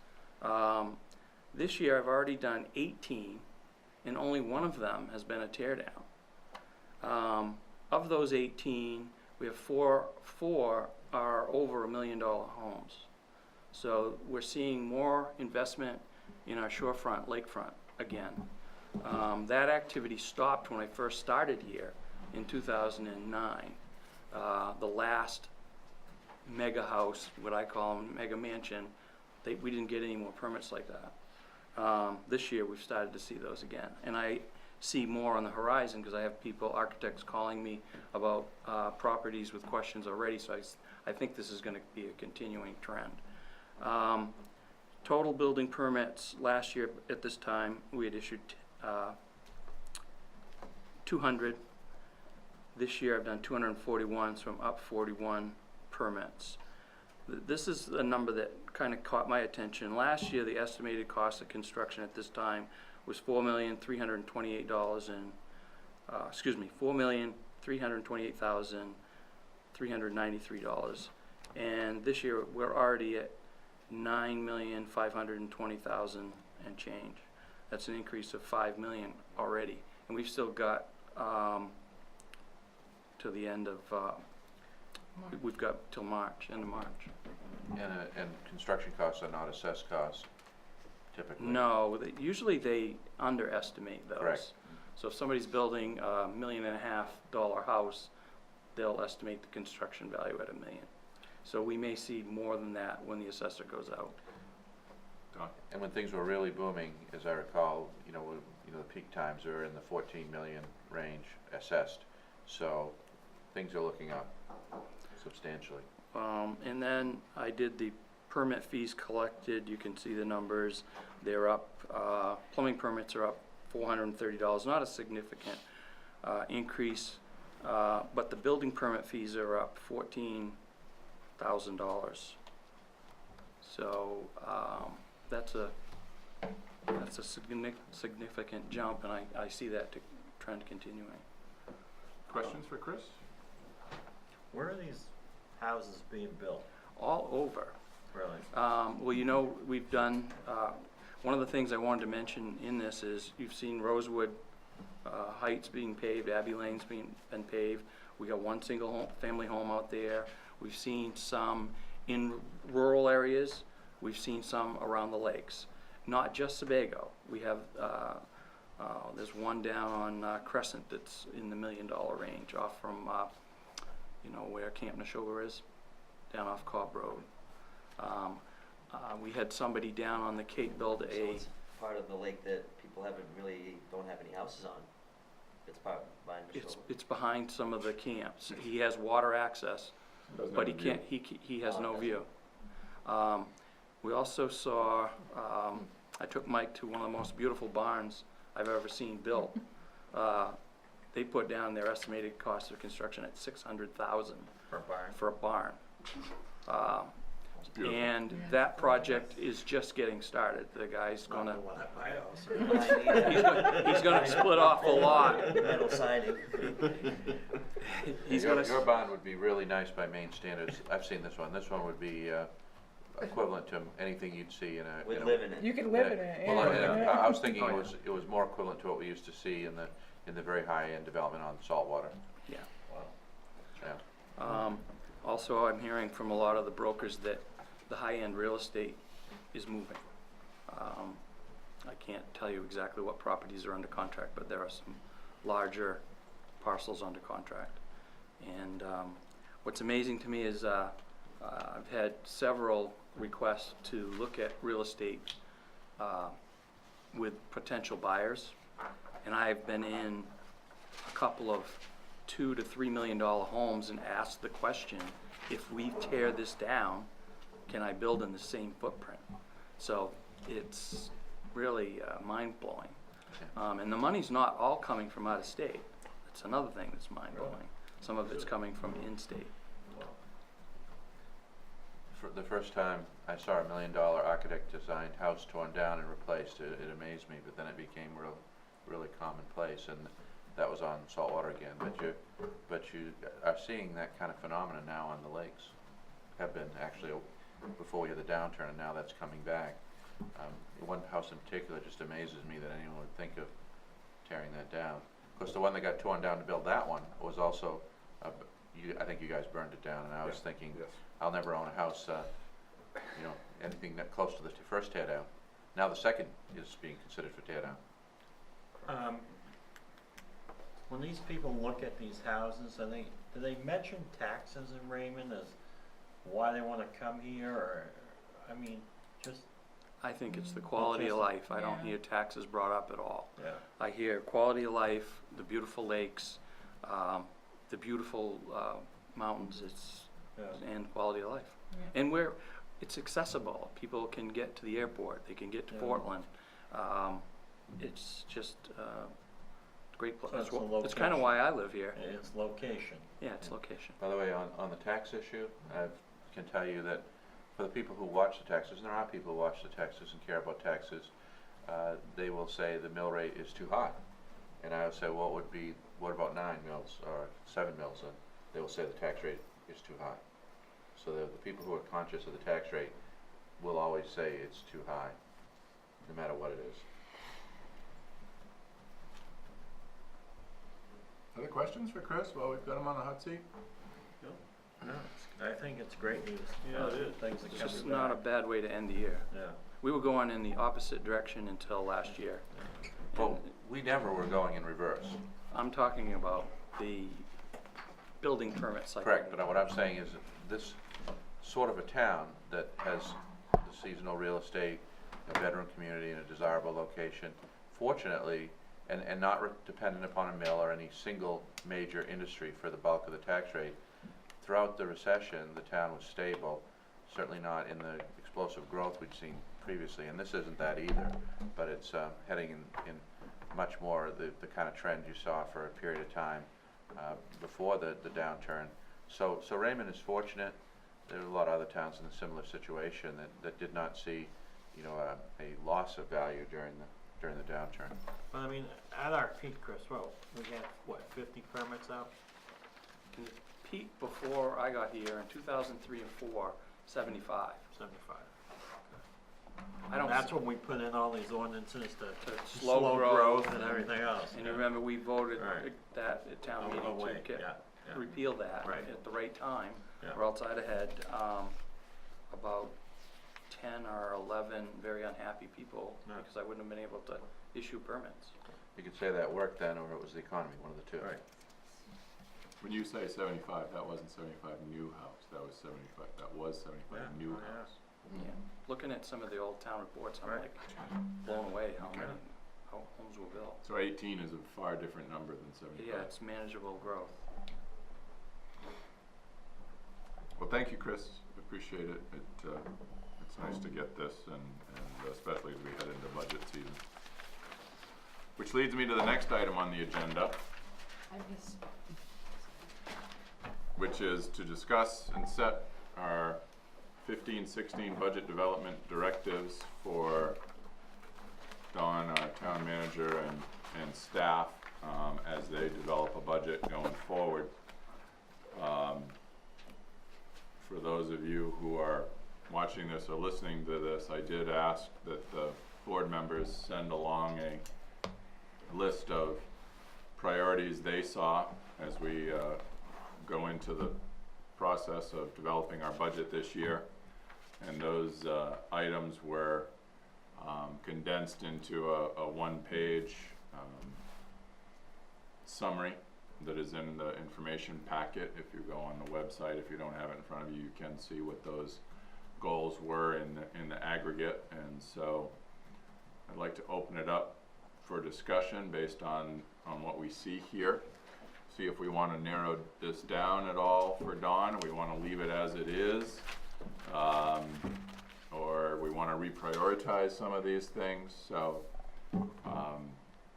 I'll open it up for discussion, but I guess to get the discussion going, I'll read the top bullet points here that were brought up for this discussion. Increase appropriations for capital road improvements. This is the 14-15. These are last year's goals. Oh, these are last year. Sorry. Thank you, Don. That's why you're sitting next to me, you know. So the discussion topics for tonight are zero or minimal municipal budget increase, stay within property tax increase for new spending if possible, evaluate new and expiring debt service budget impacts, continue to invest in capital improvements and infrastructure, more financial effort on public works equipment and possible additions to staffing. An example would be mechanics for maybe both public works and public safety. Investigate the possibility of a merit pay system for employees. Consider a referendum for a new recreational facility. Investigate improved healthcare program options for employees with emphasis on stability. Discussion of benefits of rejoining the Maine Municipal Association. Municipal budget should reflect minimal budget increases if possible, with emphasis on increases on areas of need. Town should prepare a 5 to 10 year IT capital improvement plan to keep digital systems and software progressively improving over time. And then study budget to ensure that citizen services and staff needs are being met.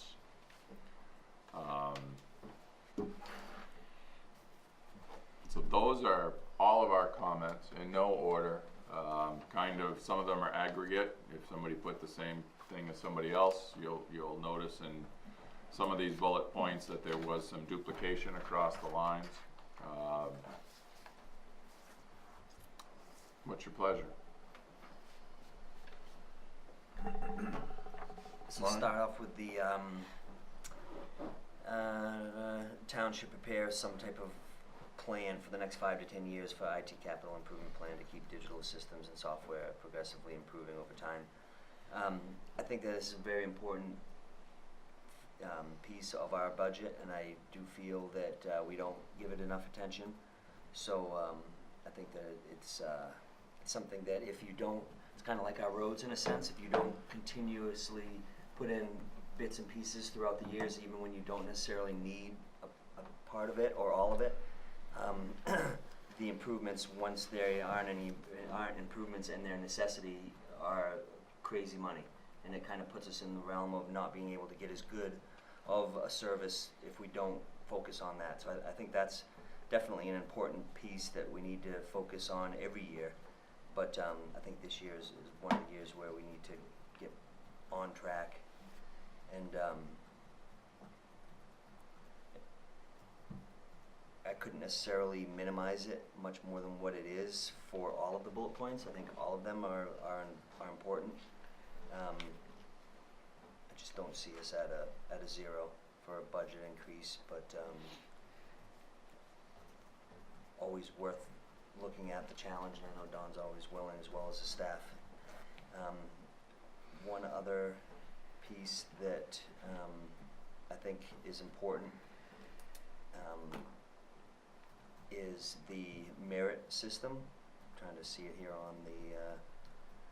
on the list, but I think that we definitely should change or look into changing the structure of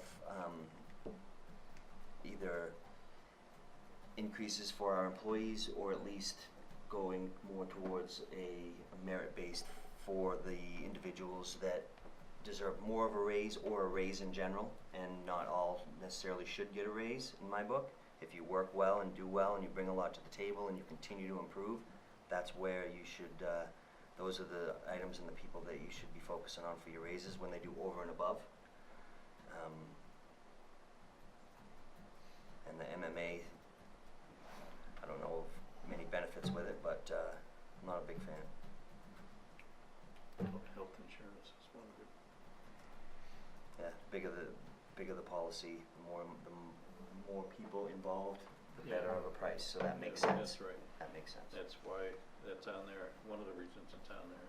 And I do think that the health insurance, staff health insurance, needs to be reviewed anyway, looked at. Which should be every year. Yeah. I agree with Lonnie as far as some of the things like the 5 to 10 year plan. I think one of my concerns is that we have, the town has done a zero increase for so many years that we are not in a, we're not in a 5 to 10 year plan position. I think we're in a, Well, we're already like 4 years into the 10-year.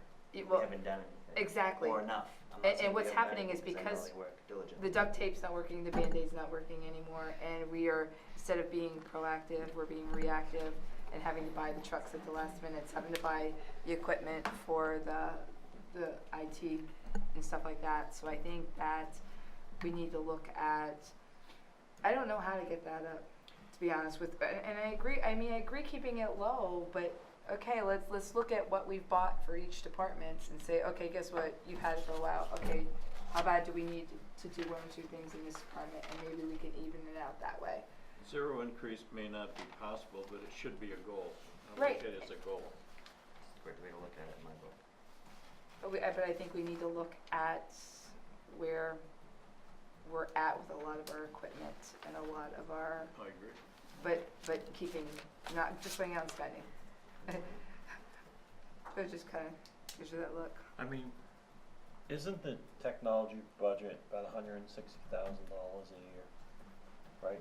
60 of it goes to Kevin, gives you 100,000, and I believe Dominic's salary comes out of that. How much equipment do you need?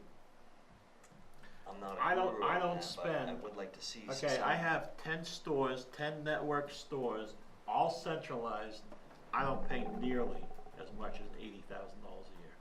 Now, it's a different function, streaming stuff, televising stuff.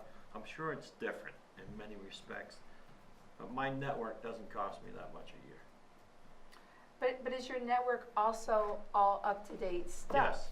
Okay. Yeah. We But I don't invest think every ours year is. and replace. Yeah. We have a schedule. We go, okay, this year we're going to replace this.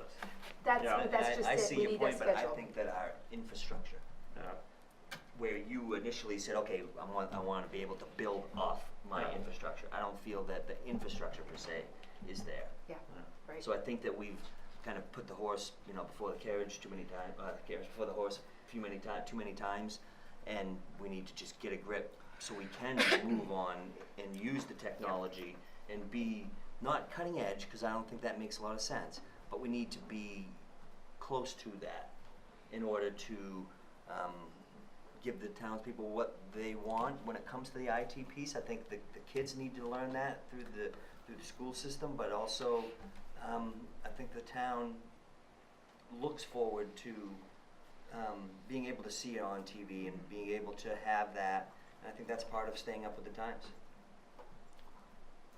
But again, it's more of a plan, not saying that it's broke, let's fix it, it's not right, but at least we need to take a real good look at it and make plans for that department, just like we do for our roads.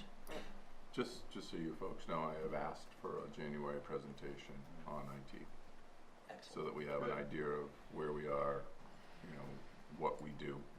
And so, in some form or another, we will get a official presentation in January, because I think we missed that last year during budget season. Yeah. And we found out after the fact that it was, the wish list was more than a wish list, and Yeah. we had already passed the budget. So I'd like to make sure we go into this budget season with at least an understanding of what do we have, what does it do, and what do we pay for? I And then think how there's- far out will it last before it's kind of obsolete, and those types of pieces. And we do have a different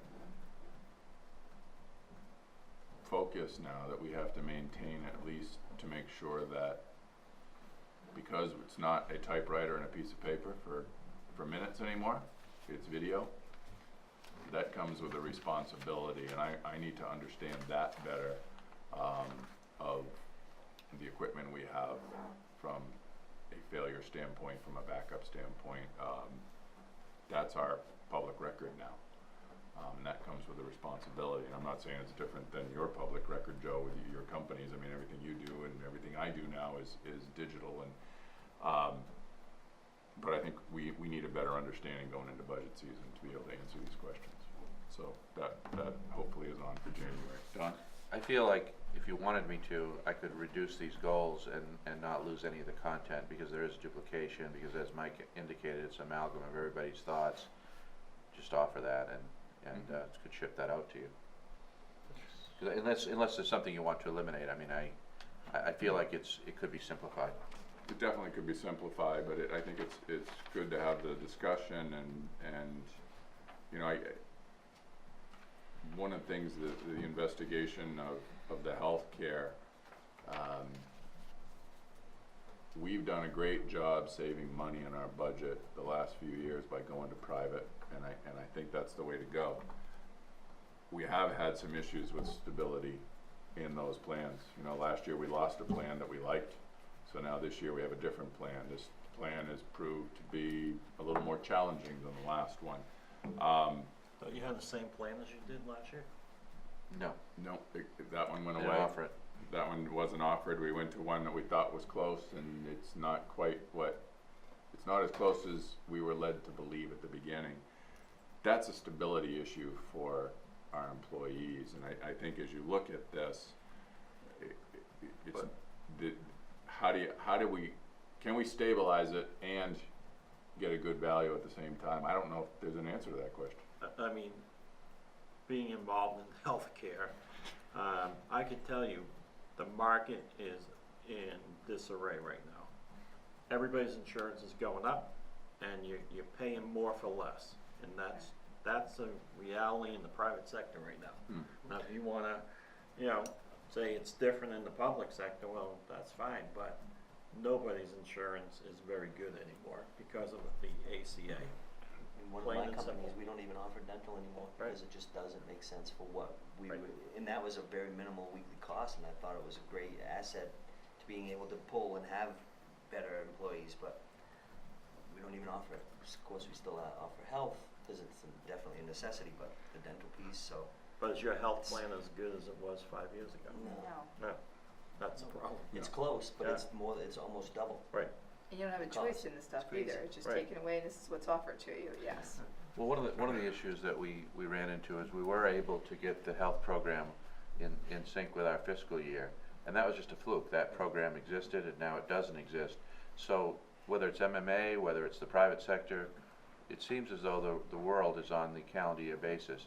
And if we're going to, you know, continue along with the HRA kind of program, then we got to get on a calendar year basis. That's one thing we've got to do. We've got to figure out how to do that. I don't think that's a big deal, but we're going to have to do that because Why can't you be on your fiscal year? well, because you have a duplicative deductible. You break in the middle of your year, and so what happens is the same thing happened to me one year. You end up, you know, getting some partial reimbursement towards your deductible, and then all of a sudden you have to start over again, and you know the town is reimbursing a set amount of money, and so you can end up in a situation of 2 deductibles in 1 year.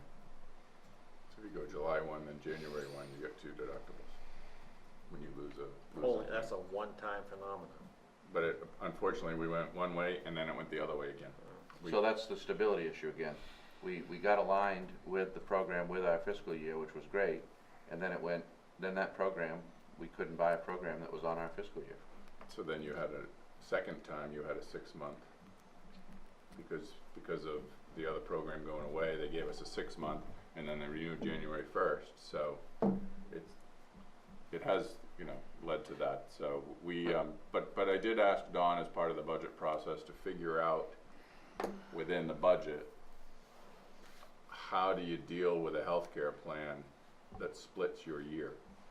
There's got to be a way to say, we've got this amount of money with, I don't know if it's a contingency for, because if you don't know going into your budget what your costs are going to be, how do you budget for it? Well, we're going to have a presentation and a meeting with our representative this week, actually, employee question and answer session, because there have been a lot of issues with employees. So we're going to do that, and I'm confident that will help. But we've got to realign, and I don't think it's going to be the end of the world on realigning to a calendar year basis, but that's a must, I think. If we can't buy fiscal year programs, we've got to be on. We can't be subjecting our employees to a double deductible with a single in one 12-month period, you know, HRA. It shouldn't be a big issue. That's what I'm saying, but we got to do that. No, but I'm not saying, I'm saying there's no reason you can't stay on a fiscal year basis. Well, okay, I'm looking for that program. We haven't been able to find that program. Our representative can't give us that program. She found us one. We got on it. It was great, in the sense of great by alignment standards. But then that program went away and it wasn't offered on a fiscal year basis. And Well, last year, wasn't there an issue of switching over to another company and then Well, finding we were out going that to. it wasn't We the were- right company? No. What happened was we chose a program based on a presentation and a proposal Right. that offered advantages, we thought, for the town and the employees. We went with it, and then when it came time to write it, they wouldn't write it because of whatever factors. You know, there were some factors that they didn't like about the group, so they wouldn't write it. So we luckily were able to go back to our original provider, and it wouldn't have mattered. Timing had nothing to do with it. It just was a case of that program we had before didn't exist. They didn't offer that particular one anymore. Had we signed up immediately, it just wasn't available either way. So that's one of the big stability issues for me. I mean, the other thing is, of course, we're changing providers, you know, not every year, but pretty nearly every year, and so that's confusing for the employees. It happens in the private sector Sure all does. the time. I understand that, but I think the selectmen should know, and what you've done is you have made a conscious choice for cost savings. You achieved that for the town, but it has resulted in some level of degradation in the quality of the program for the employees. And I mean, I know people don't want to hear this. It's extra cost. It does cost more money, but I feel an obligation of the employees to say, as their advocate, and I'm a beneficiary, okay, there are people who say that too, that, you know, things like the Maine Municipal Association are there for a reason. There's a reason that, you know, 400 odd communities utilize them. It costs more, but there is stability, and there is a, you know, more of a surety, and arguably a better program at a higher cost. So, I mean, I don't know if there's a good solution in the private sector that, you know, will absolutely approximate that, but I think it's our obligation to be competitive with other towns and to try the best we can to do that. So we'll see what comes our way budget-wise on that, and with the idea that, you know, January 1 is probably what we have to deal with on a yearly basis, because we can't find the private sector programs that are on the July 1 calendar. Anybody want to say anything else about any of these others? Speak up now, or we'll let Don. As long as I'm already speaking up, can I speak up again? Not yet. Okay. Anybody else? Yeah, I'm just getting the sense that we're just gonna go crazy spending money this time around. And, you know, I like to see a zero-based budget, starting at zero and saying, what do I really need here?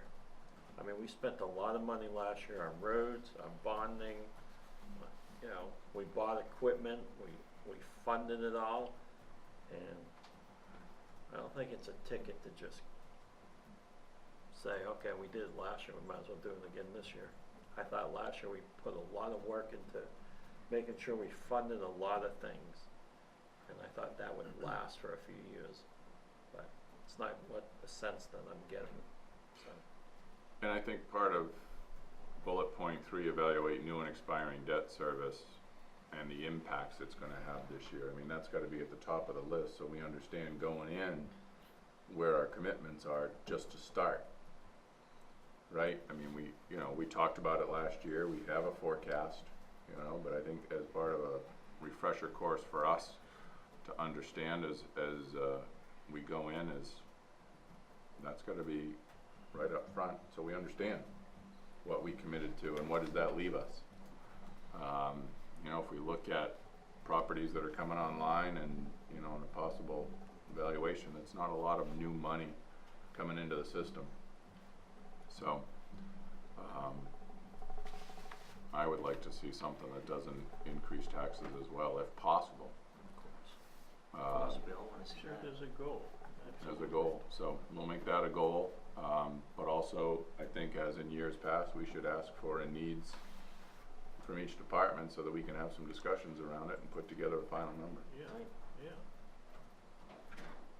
So the zero or minimal impact can be our goal, and ask the, you know, with the understanding that that's our goal, that, you know, the budgets come in at needs and forecasted needs, and then we'll discuss it.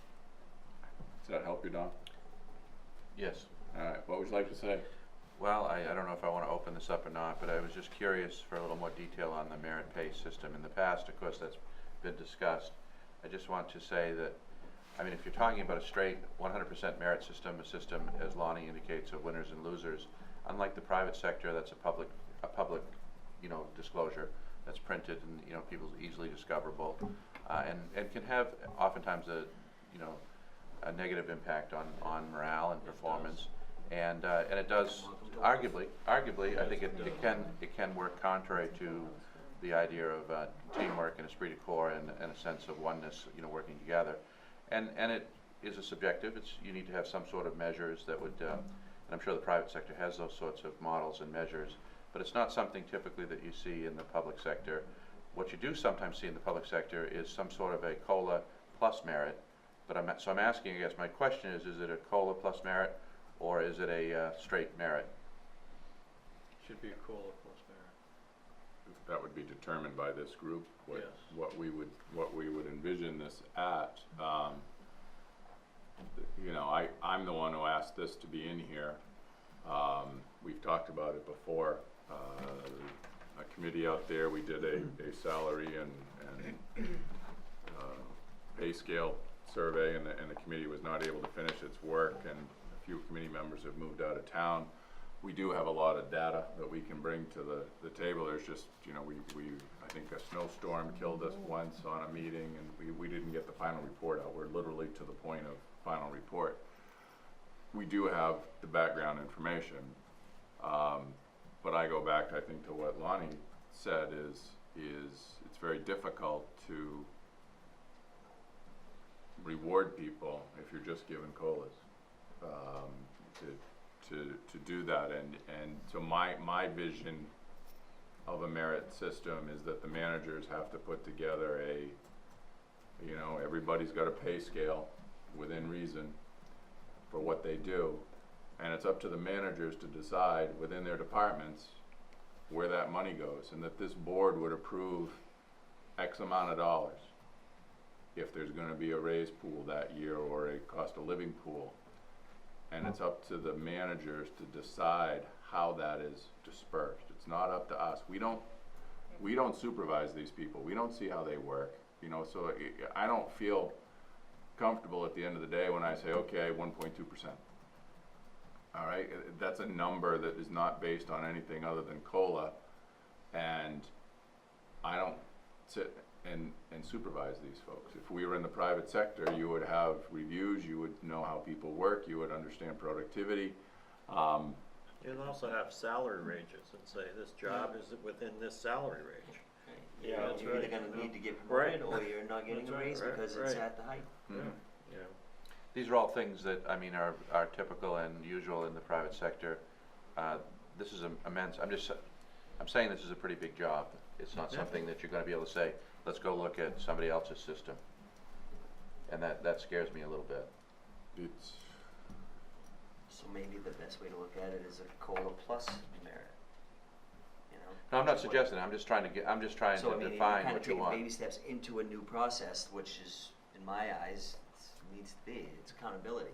but You know, if you excel, then you deserve a little bit more than the guy next to you. If the guy next to you is not proving himself or herself, or whatever the case may be, and I have zero faces in mind.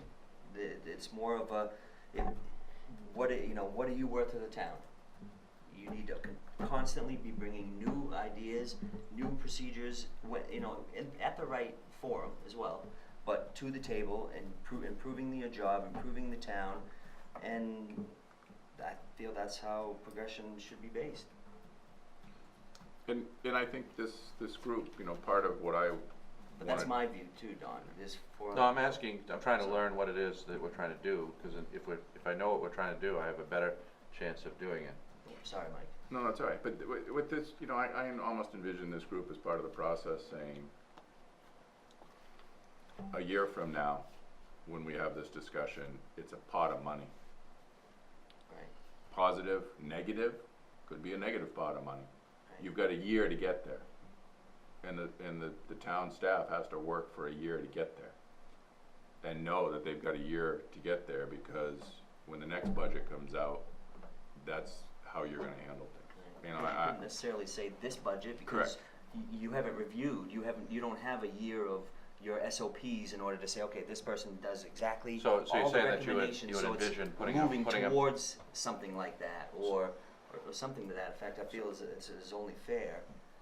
But So you're saying put an amount of money in the budget and then hold that money until a year has passed and then you, No, I'm not saying that. okay, I'm trying to understand So don't worry about that. okay. I'm saying this board has to Yes. make those decisions. We have to have discussions on Require if the we go, longer discussion we're gonna have tonight. right, if we go to a merit system, how is it implemented? This group has to decide that, not you as part of your Right. budget process. Okay, well, that helps me a lot because I don't know how to go about that by modeling. So we're gonna have to, if you're gonna do that, you're gonna have to set some parameters, I think, and some performance measures that you want to see realized.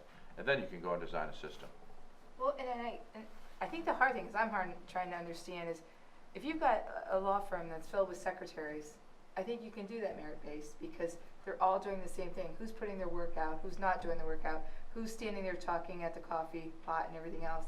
But when you've got a smaller office, that you've got different people doing different job titles, I think it's a little harder. Do you know what I mean? maybe in the end, you have all these functions, and 3 people do those functions. Yeah. Well, what, out of all of those functions, what's the revenue that's brought in?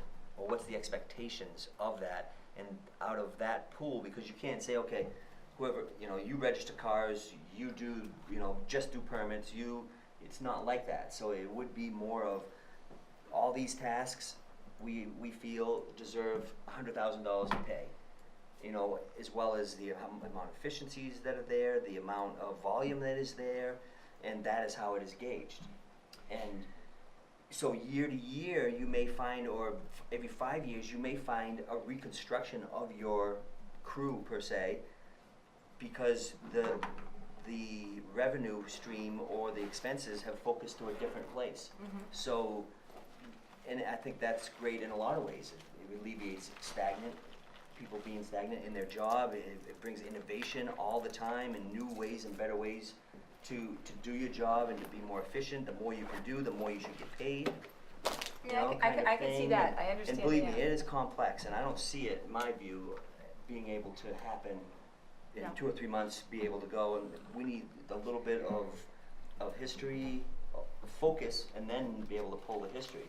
But I'm taking you're almost revamping the whole I want to say office, and that's the way I look at it, only because everybody does things so differently. Everybody does different jobs, is what it is. And like I said, I can see it happening on a large law firm with the secretaries, because they're all pretty much doing the same thing. But I think It's it would also have. a private firm too. Teresa, when I talk merit base, I might give from this group Mhm. a budget number of $20,000. Yep. This group gives it to the town Oh, and it's manager all on him, yeah. and the manager, right? Mhm. They may decide nobody deserves anything more than anybody else this year, Yep. and they give an exact percentage across the board, Yep. Okay. right? Right. Because they deal with the personnel on a Right. day-to-day basis. We do not. Okay. In my mind, you can do merit pay for your managers, for Don, for Chris, for Nathan, you know, Mhm. for your managers, you can do merit-based pay, because They're they're managers. managers. Right. For your clerks, I'm not sure you ever get to that point, because there's always the mentality of, well, that clerk in Casco and that clerk in Wyndham makes this much, we gotta be competitive with them, you know. So there's not a mentality of, you know, being able to say, well, that clerk is really good, so we're gonna give her a little more money. I think it works a little different as you step down one level. Right. But I think for management, I think merit-based pay is the only way to go. So it's a, you know, it's in It flux. could be a hybrid. Right. You know, that you deal with your management on a merit-based pay, and then you deal with your clerks on a different level. Right, and I know what you're saying, Mike, about doing it Dawn, but I think what Dawn's asking us is for direction with that, and I just see it as hard to change just because of being such a small group. Yeah. Do you know what I mean? I'm bringing it up now, Mm-hmm. so we discuss it Mhm. over the next few months as we think about this budget. Right. And if at the end of this budget, what comes out of it is a directive, then we know what that directive is. But we've mentioned this, we've been waiting for the report from the committee. The committee is basically disbanded. I wanted to bring it up again. So I did utilize what they it did. in this format because I could. Yes. Go Well, I was ahead, thinking, this is helpful to me, because what I was fearing was you're looking for me to come up with a program in a month or two. That's not what you're saying. You're saying you're gonna open the discussion and work towards implementing such a program. In my view, Is that what even you're to saying? the degree of what Joe said, is have your managers be at a merit and the, you know, employees not. That makes sense, because if your managers are at a merit base, then they're going to hold their employees accountable, and so it's all going to roll downhill in that fashion. But we don't have that yet. So Nope, you not at all. you do your budget for this the way you normally would. We will continue the discussion Exactly. as part of it, and we will make a decision on merit pay one way or the other prior to Exactly. the end of this year. Okay, so for developing the budget, though, I can't remember what the exact thing said. It said, investigate the possibility of a merit pay system for employees. that, although it's a part of the budget and is a goal of the Board of Selectmen, it's not something that you're asking me or the department head specifically to design in a couple of months. Not yet, No. Not yet. correct. Got I it. mean, but you came in and said, well, this is kind of how I came up with an idea, that here's my management staff, this is what I think their raises ought to be. Here's my, office staff, this is what I think their raises ought to be. Probably worth having a And discussion. it's based Yeah. on something. Right. It's based on your volumes, your efficiencies, Yeah, the variables. yeah, well, I'm getting at, and any feedback you want to give me on that between now and when we do release the budget would be helpful. I'm getting at the expectation, so I can meet the expectation. That's what I'm trying to get at, to understand what it is you want me to do. I don't think we know yet. We're still Did throwing you the hear idea that? around. That's Did- what I did you hear heard, that? but that's what I heard, but I'm still trying to put a fine point on it. I'm not saying it can't be done. I mean, I've learned from my time here in Raymond that this is, in this group, the way you've done things, and, I mean, it has resulted in some very positive things. I mean, you look at the whole, idea of, the Standard & Poor's rating, things like that, which are related to the town's management. I'm not saying it can't be done. I'm just saying you can't go to somebody else and say, let's see your program and take a look at it. There are some examples, though, there are some hybrids out there. I'm pretty sure there are some hybrids. So we can go and find out about that. We can do some surveying if you want me to, but I don't want to go through that effort and for people to say, well, we're not somebody else. We're Raymond, we're not, Standish, or I'm just picking somebody. So I'm not saying it can't happen. I'm just saying we need to figure out what we want to do, come up with a roadmap, and know the ups and downs of what we're going towards, and then you can do it. Well, why don't you think about it and come up with an idea? All right. It sounds like what I'm hearing here is we need to continue to look at this. Okay. Absolutely. Because So- we all need to have Absolutely. different ideas, Yeah. different theories on it. So what I'm hearing is have an outline of an idea for the budget. Yeah. Sound good? Have a discussion, figure it out, see if it's, Okay. and we will continue to think about it. But I know we were waiting on that report, so. I don't- Yeah, I that don't- report's been 2.5 years now. Yeah. Okay. I All have right. what I need, yeah. Thank Good. you. Anybody else want to throw anything else out on the budget development directives? All right. Sorry. Item 5 tonight is public comment. I have item 5. You have item 4? Ah, Item 4, public comment. I had new business as item 4. Huh. All right. Selectmen comment. Anybody want to add anything tonight? Teresa? I had a talk with Lori Forbes, and I'm wondering if we can get it put on the agenda coming up, that we can get the IT people here. Nothing against the beautification committee, but I'm sick of seeing that same commercial all the time on our channel 2 and 3, and I was wondering if we could start showcasing the businesses we have in town and getting an ad up to say this is what we have in town, and it helps Raymond people to see what's up and coming and what we have to offer and different things around town. So I'd like to see if we can have them come and speak to us about it to see what would be involved with that. You're talking commercial?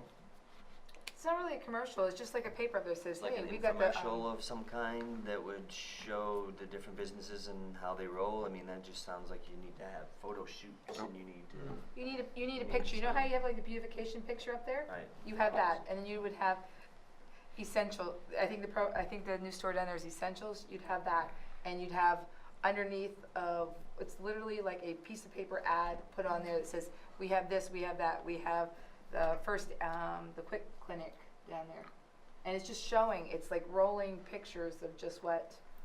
You can't. Why can't we? I talked to Lori, and Lori says that, yeah, there's a possibility of it. No, it's Selectmen's comment. Not Selectmen wanted to talk. Who, me? Oh. No, that's fine. Oh. Hold on, Daniel. We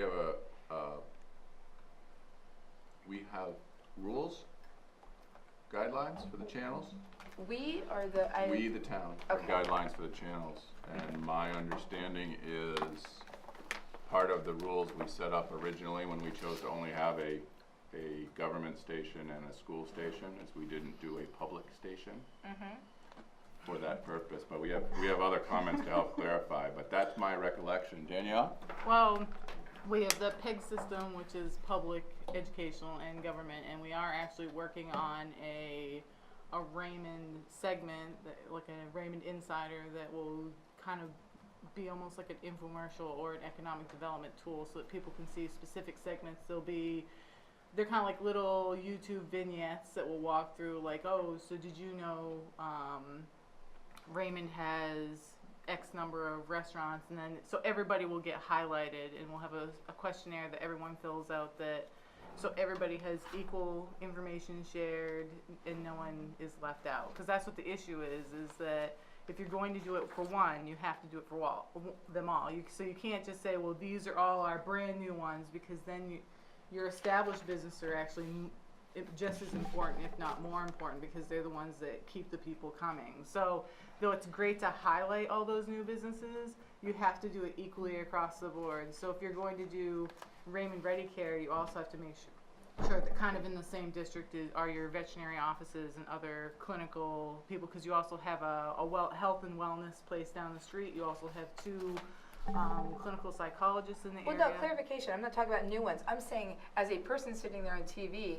we're seeing this beautification committee on all the time, like, yeah, or a caregiver or thing. I'm not saying the new ones. I'm saying, let's put the businesses up in town that we have, or what we have to offer in Raymond, because if it's a Raymond channel, then in between the meetings, let's put up different, cover everybody, Well, is what that's I'm saying. I'm not because saying it's- send anybody out. Well, that's because, as Mike pointed out, when this was first established, we focused on educational and government, and we're just now starting to move into that public realm, and we had to establish employment that could handle all that new content, because you can't just like create all this content and then not have anyone to manage it. So now that we have that in place, the next step is then getting it produced and out there. So it's moving in that direction. Well, in talking to Lori, she sounded really excited about it, for something different, more work for them to do. Well, I said more work. It's putting something else out there for Raymond people to know more about Raymond, is what I'm saying. I got a mic. You are Mike, yeah, go ahead. I need to clarify that it's gonna be a governmental portion. Even though you're focusing on the public, it's produced by us. So there's no public actually shooting or taking the pictures or editing it. It would be employees. So it's still legally part of the governmental channel, or education, if that's what you wanted your focus to be. Just like you guys can talk about anything while I'm recording, it's the same idea, essentially.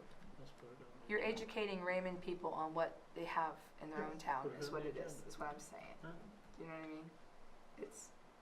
Can of worms. I don't think so. I think people need to see. I'm sorry, it's your comment. No, Well, that's fine. and that's. Yep. I'm looking to utilize, the hardest thing in this town is getting word out to people. And a lot of people didn't know regarding the RSU and voting and different stuff. That's the hardest, is getting stuff out to people. So how do we do that? We have the website that some people check. We have the TV, but the TV just covers the meetings. I'm trying to find other ways that's where we already have to build off of them to get words out to people, what Raymond has to offer their town, is what it is. So That's why I thought if we could, and maybe Lori as part of the said- maybe as part of the IT presentation, they'll address some of that. Okay. So I told her I was gonna come to you guys and bring this, and she goes, okay. And I know she said that there were some kind of policies that they would have to do up, because it wouldn't be a personal thing. Nothing personal can be on there. Because if you're doing one business, you gotta cover all of them, is what it is. But it's fill-ins, I think, is what I'm saying. I get it.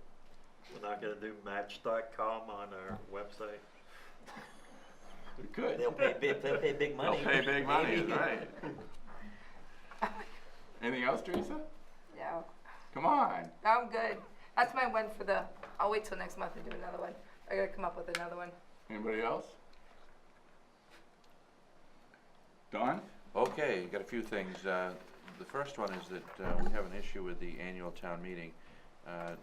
Selectman Bruno is not going to be available and is requesting that you consider changing the date by 1 day from the 2nd to the 3rd, from a Tuesday to a Wednesday. We've researched this. There's nothing, there's no structural reason or legal reason it can't happen. And so we looked at the votes that originally occurred in setting the town meeting date. Our new clerk did that. So it's really up to you all whether you want to do that, and because we're well in advance of the town meeting. So that's something you need to consider at Joe's request. Historically, we've always reserved Tuesday and Wednesday night in case we needed it. That's So- true too. So I don't see it as a big deal, just saying it's going to be Wednesday night. Other input? That's fine. Is there a motion? I'll make a motion to move the town meeting to Wednesday night, June 3rd, beginning at 6 p.m. 6 p.m. Okay. So we will do everything in our power to make the public aware of that through all the different channels we have, electronic and otherwise, right? Keep on rolling. 6 p.m. Wednesday, June 3rd. Did you say 6 or 7 p.m.? No, Six. 6. So we're bumping it up an hour too? Bumping it up an hour. Yep. Sorry, that was from the 2nd, it was originally the 2nd, now we're changing it to 3rd. Right. Thank So if you had your little gadget, you. I do, but I'm still doing the 6th, you're too far. assuming that the 6th is going to be a So, go, we would also reserve the 4th as a possible second night. As a backup night, in case we need to. Okay, Don? Okay, rolling right along. The citizen survey, the preliminary results will be available possibly sometime next week. We'll have a little subcommittee meeting. The actual presentation will be at your January 6th meeting. The consultant, that's the date that he can attend, and so we've set that up. There was a goal originally of 320 completed surveys. We ended up getting 569, which is a tremendous return. 506 of those were mail and 63 were done online. So that's what I know about it right now. We're getting to the end of that process, and you'll have that in advance of your budget time, as you had requested. So we're looking at January 6th for our next select board meeting. Right, with the presentation from Pan Atlantic, Patrick Murphy. Everybody else, the 6th, good? With that. Okay. Keep going. Keep going, okay, let's see. Holiday schedule, Wednesday, the 24th, closing at noon, closed the 25th and 26th. Wednesday, the 31st, closing at noon, New Year's Day, closed. Trash schedule, there'll be a no pickup on Christmas, but we will have a pickup on Saturday, the 27th. There'll be no pickup on the New Year's, but we will hold the trash, I guess, for the following week for pickup on 1/8/15. So those folks who normally get picked up on Thursday, on Christmas Thursday they won't, but they'll be picked up on Saturday. Right. So put your trash barrels out on Saturday for those folks who are normally Thursday. And of course, I would always tell people, of course, probably not jokingly, because I made a joke at the dumpster, always a bad idea the other day. That it was the busiest place in town, and I was reminded that it was the busiest place on town because we didn't have a Thanksgiving Day pickup.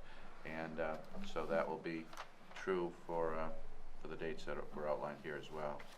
So Will you bring an extra dumpster in at the town office on, on the, I Well, mean, that's a- because that's you an go up there and the thing is just heaped. packed. Well, And we Christmas is could gonna we be could tough give on some Thanksgiving. consideration to that, see what Nathan can do about that, yes. But for most people, it's not an issue to carry it over a week, but if you have, and I was gonna go segue into this, but if you have an issue, then the public dumpster at the town office is an option. But yeah, I've done it, I think twice, and I come up here and I know. there's So nowhere to packed. put the trash. Packed. Well, we try to increase the frequency of the container emptying, and so there are times when that happens, but I'm not gonna deny that there are times when that happens. But we try to manage it. Sometimes we get overwhelmed. Next. That's it. That's all you got? Happy holidays. There you go. Looking forward to seeing what's gonna come with the survey. I know there's a lot of work that went into that. I think the chief has something, but do you have something? Yes. Can he say something? Sure, chief. All right, thank you. He came, this is what he came for, actually. Yeah, the entire actually it evening. is. I didn't know. I thought you were here just to smile at it. That too. Actually, I just wanted to give you a briefing of the apparatus replacement project and where we're at. Of course, we're replacing the 1990 engine 2 that sits up here at East Raymond. It was approved in our town meeting of this past year. Shortly thereafter, we created a team to research the apparatus and our needs of the town and longevity of the apparatus and warranty, et cetera, and to put together a base configuration as to our needs. So that team of Chris Nassa, Doug Kerr, Cliff Small, David Maines, and George Tangway met and put in a lot of hours researching and trying to compile some data of what we really need as a town and as a department for the future. They turned into me in the end of May, beginning of June, a bulleted outline of items that they wanted to be built into the spec, and I designed a 56-page RFP from that point forward. We did many proofings and back and forths, etc. But the highlights of the apparatus that we put out was a stainless steel body, because we want something that's going to last and not corrode and not have paint separation that we're experiencing. Poly tank, calves, compressed air foam, stainless, all the inner parts. We got back 6 of 7 RFPs that we sent out. Smeal, Sutphin, Emergency One, Pierce, Ferrara, and HME Aaron's Fox all submitted. Package is back. At that point, it became my job to sit down with the 3 selected vendors out of that group and start to talk creative ways of achieving our goals, because the original pricing came back $439 to $499. We have $424 in our budget. So I sat with each of them and told them to sharpen their pencils and come up with creative financing. I don't want to lose the apparatus that these guys say we need to have. I don't want to lose any of the safety features that we built into the apparatus. 2 of the vendors came back with some cuts to the apparatus itself. One of them sharpened their pencil and came back with not only the apparatus as close to the bulleted outline in our spec as could possibly happen, and didn't drop a thing, but came up with some great creative financing things like the prepays, but put us into the Houston Galveston Area Council group buy, if you will, which saves 2.5 to 2.9%. So as you can imagine, that's fairly substantial when we're talking the money that we're talking. And you don't have to pick up the truck in Texas. We do not have to go to Texas to pick up the truck, which is a beautiful thing. It will be delivered to us. And so, given that, and looking at the warranties and all the things that we would gain versus all the things that we would lose, I sent an email out to that team last week, and I'm here to tell you folks that we've selected the Pierce fire apparatus for the total price of $424,999. $1.